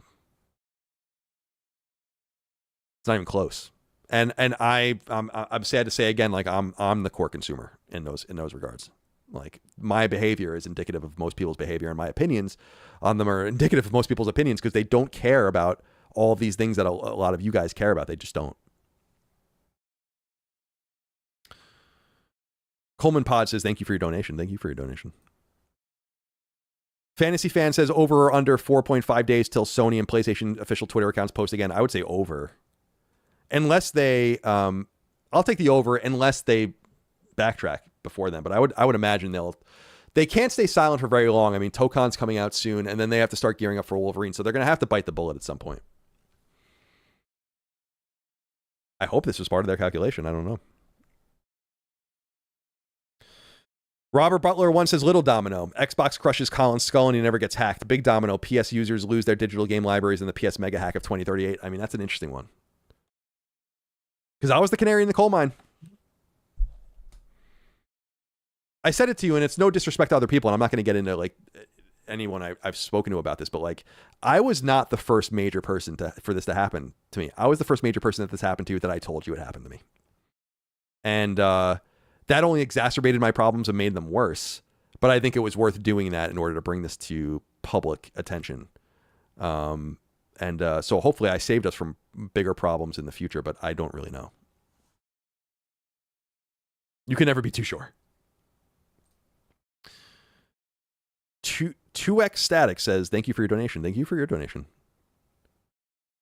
Parap220 says, why does this conversation about the ending of physical media feel astroturfed? If the outrage was legit, we'd see physical sales higher than digital. I mean, it doesn't feel astroturfed. It's just an example of a minority of people making themselves really loud. It happens all the time.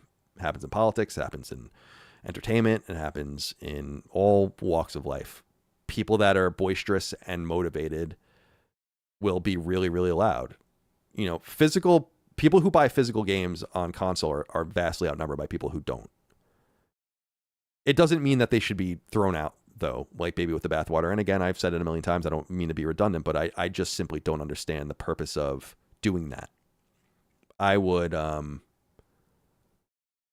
would have just, if you want to be punitive and be like, this is costing us money and we're tired of doing this, just be punitive. And say, like, listen, we don't want to do this anymore, but we're going to. We're just charging you more for it now. Enjoy the higher physical game prices. If you want the normal prices for games, go to digital. Like, they could have done anything. They just didn't. It's why I think it's so involved. The decision in this really has nothing to do with much more than the PS6. Street Shadow wrote in and said, forget the digital shift trend for a second. Sony's disc printing is already down to one plant in Austria with low demand and physical margins already losing to digital. The writing's been on the wall. That's true. I've talked about this plant in Austria because our games are made there. And then everything is kind of boxed and bundled for domestic distribution out of Indiana. Sony has owned a grouping of factories in Indiana that have been printing discs since the early 80s. Apparently some of this stuff is being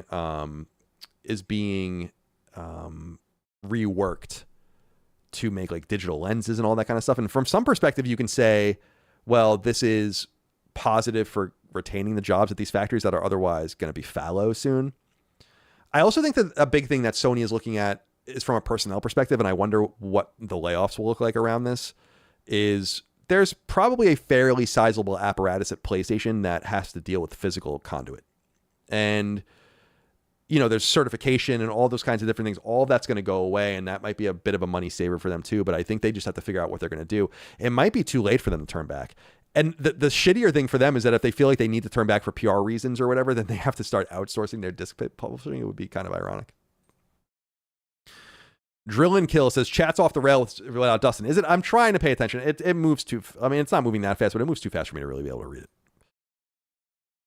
Hey, 1426 wrote in and said, I asked Jaffe if he found it interesting that none of the publishers have said anything about the end of physical. They've been even more quiet than Sony.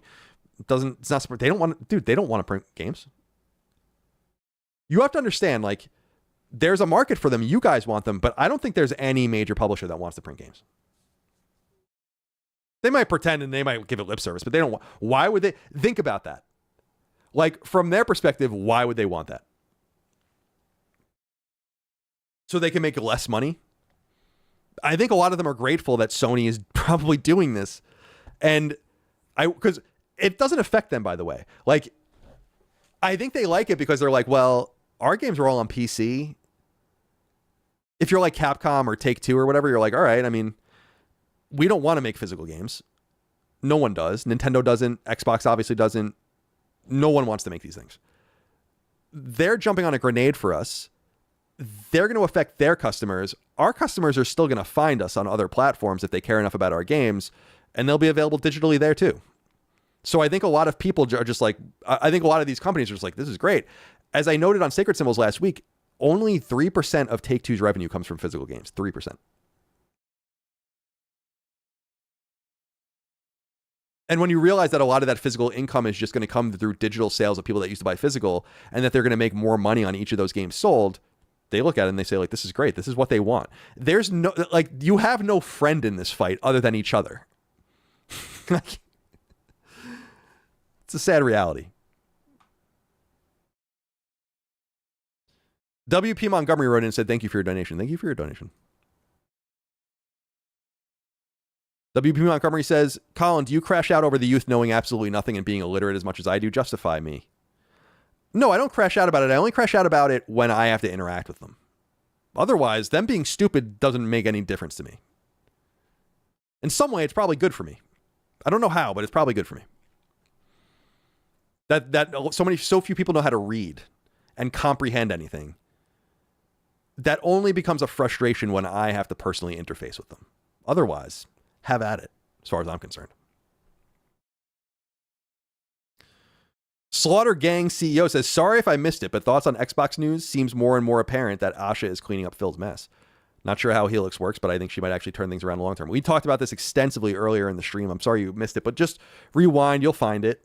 Or when the VOD goes up later after we're done here, the transcript will help you find it if you want to just search. Spanish Deco says, assuming a 1K launch price and no PS6 only games, will the marketing lean heavily into the portable version and enhanced for PS6? Possibly. I'm just saying, I still can't believe that they would charge $1,000 for it. Maybe the situation gets so out of control that that's what they have to do at that point, but it's just, God, man, that's a psychological barrier. It's going to be bad. This is going to be a generation unlike we've ever seen before. And the thing is that when you remove, well, let's not even put it that way. Xbox to Microsoft is not PlayStation to Sony. Xbox to Microsoft is a fair irrelevance compared to a lot of other parts of its business. If PlayStation goes down or really starts to suffer, Sony's in big fucking trouble. You better believe that. Almost half of their revenue comes from PlayStation. Half. They are not mono-reliant on PlayStation. They are mono-reliant on entertainment. And this is a very different Sony than the Sony of yore, with almost no tangible electronics operation anymore, basically. And so I think they need to figure this. They need to get this right, man. And I think a part of the balancing act is letting PS5 go for a long time. And hopeful, because if things keep getting more and more expensive, you start wondering, like, do you even just discontinue the PS5 and just drive everyone to PS6 because it'll be just as expensive or whatever, based on the diecast and all the rest? I don't know. This is much more in Moore's Law. I should have him on soon on Sacred Plus. We have a lot to talk about, actually. I should do that. Let's see. JD wrote in and said, will you be going back to the PS3 and Vita stores before the shutdown? Also, Colin Cross Mystic Cross Erratic Sacred Plus retrospective on PS3 Vita would go hard. Yeah, we'll do, we have a year to figure it out. I think we'll do a lot of stuff for PS3 and Vita for sure. I would like to start streaming stuff for PS3 at some point. Like I told you guys, I have the little thing that allows you to do it because you can't do it natively without sending it through some like, I didn't even know that until I tried to do it, a few years ago at this point. You have to like pass it through this other device, but I have that device now, and it would be fun to go back and stream PS3. I have a fucking billion PS3 games. I really don't know what I would have on PS3 that I don't already have. A lot of that has to do with that I would want. A lot of that has to do with the fact that I would get anything I wanted for free back when I was at IGN during the PS3 era. So we would get codes like on a constant basis. I used to just get every code I'd get. I would just put it in and just take whatever it was, and I barely even played any of that shit. So compared to what it was, so. Going and acquiring things won't be the problem. Having access to them long-term will be the problem. And that was what I was really concerned about with that letter that Sid Schumann published on PlayStation Blog, was this idea that, like, for the foreseeable future, after the stores go down, you'll have access to the games you bought. And I'm like, you have to do better than that. You simply must do better than that. And I just can't believe, I don't know if it's a lack of engineering talent or just how difficult it truly is to do. It's like that they haven't figured out how to get those games on PS4 is like fucking crazy to me. And people are talking about PS5 and PS6, and I'm like, no, don't worry about any of that. You have to worry about PS4. PS4 is the first backwards compatible machine. Once things work on PS4, they will work. So you just have to get it, just in quotes, have to get the shit working on PS4. That is my prayer, and that is my hope. Petroit says, to piggyback my earlier SC, the true calculation of physical to physical available as digital is 60-40. Do you feel that is of low consequence, though? Physical to physical available as digital is 60-40. No, I first of all, that I don't believe that those numbers are true. Those numbers might have been true during the Insomniac hack, but there's no universe. And those numbers, so it would represent the late PS4 era into the early PS5 era. There's no universe. It's 6-4 at this point. But, no, and because the idea is like, is that too low of a consequence? It's like, yes. Because that's not what the numbers look like anymore. Whether or not this hurts Sony is all up to you guys. It's all up to you. You have the power. You guys have the power as a coalition to fuck this up. You know? You really do. DW1 Logic says, so you're still sore about my Aaron Rodgers email 3 years later? I don't know, man. I only vaguely even know what you're talking about, to be honest. I mean, that scratches something in my head, but I remember someone messaged me something mean about the Jets or something, and I got upset about it because I'm like, why are you messaging me like this? It was what I was saying earlier about like when the person was like, you're just fucking pot brain. It's like, oh, who are you talking to? Why are you doing this? You know? Tom Fraz wrote in and said, what's more likely, Sony walking back digital-only games or Michelle Obama actually smuggling bratwurst? Thank you for your donation. What is with the people thinking Michelle Obama's a man? Like, she doesn't even read like a man, in my opinion. It's a weird target for people. Who's the French woman that some people think is, not some woman, that crazy lady thinks she's a man too? I don't know anyone's name anymore, so it doesn't matter. I'm just talking about people. Final inquiry, thoughts on femboys? I don't really have thoughts on them. What is a femboy, really? Is that a trans person? Is it like a man who dresses specifically like a woman but has a dick? Honestly, the answer to the question doesn't really matter. Oh, I skipped some. I realized. I'm sorry. I skipped a few here. Tuffy J wrote in and said, Kyle, this is Joshua Anderson. I didn't say the weed brain comment to be insulting. I said it in jest. I apologize, though. I understand that. I just think people are a little too comfortable insulting me. And I don't really understand why. Like, why? Like, well, why are you insulting me? What did I do to you? Why do you have to be mean to me? You know, like, isn't everyone mean enough to me as it is without having to deal with people that apparently like me being mean to me?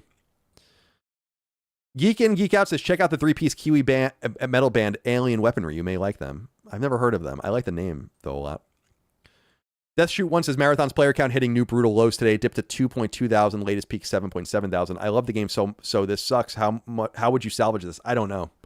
I think probably the next move is to make it free, but I feel like that's just delaying the inevitable at that point. I don't know, man. Sony should have never bought that company. Stupid. Really fucking stupid. Infuriatingly stupid. It bothers the fuck out of me that they did that.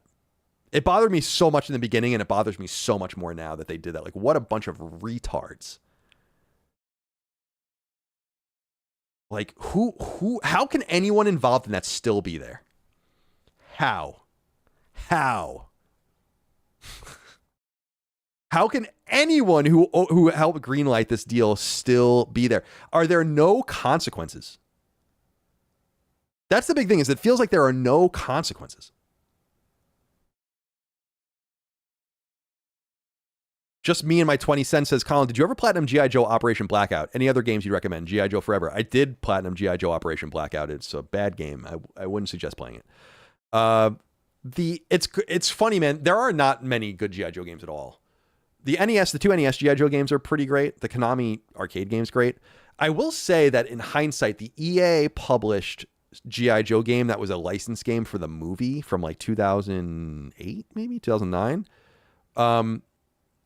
Not so bad in hindsight, considering we've gotten pretty much nothing since then. There is that brawler that's not supposed to be very good. I'm telling you, man, I would love to make a G.I. Joe action side-scrolling game. I would love to get an audience with Hasbro to pitch it to them. And I would even tell them, as long as I had a guarantee that I could release the game, so there's no funny business, I would fund it myself. Like, As long as they're not like, no, never mind. You funded this thing for, $500,000 or whatever fucking kind of money you had your company put into it. We're going to pull the license. No. I don't want any of that funny business. That's where the risk comes in. But I would do it. And it also wouldn't cost $500,000. There's no universe where it would cost $500,000. That's just an example. All right. Are those all of the inquiries? I think that's everything. I'm looking. I don't think I missed anything. Gosh, that's a lot. But we went a long time. We've gone 4 hours almost. I have to mow the lawn, but it is so fucking hot out, dude. But the lawn is just getting so long. Like, you got to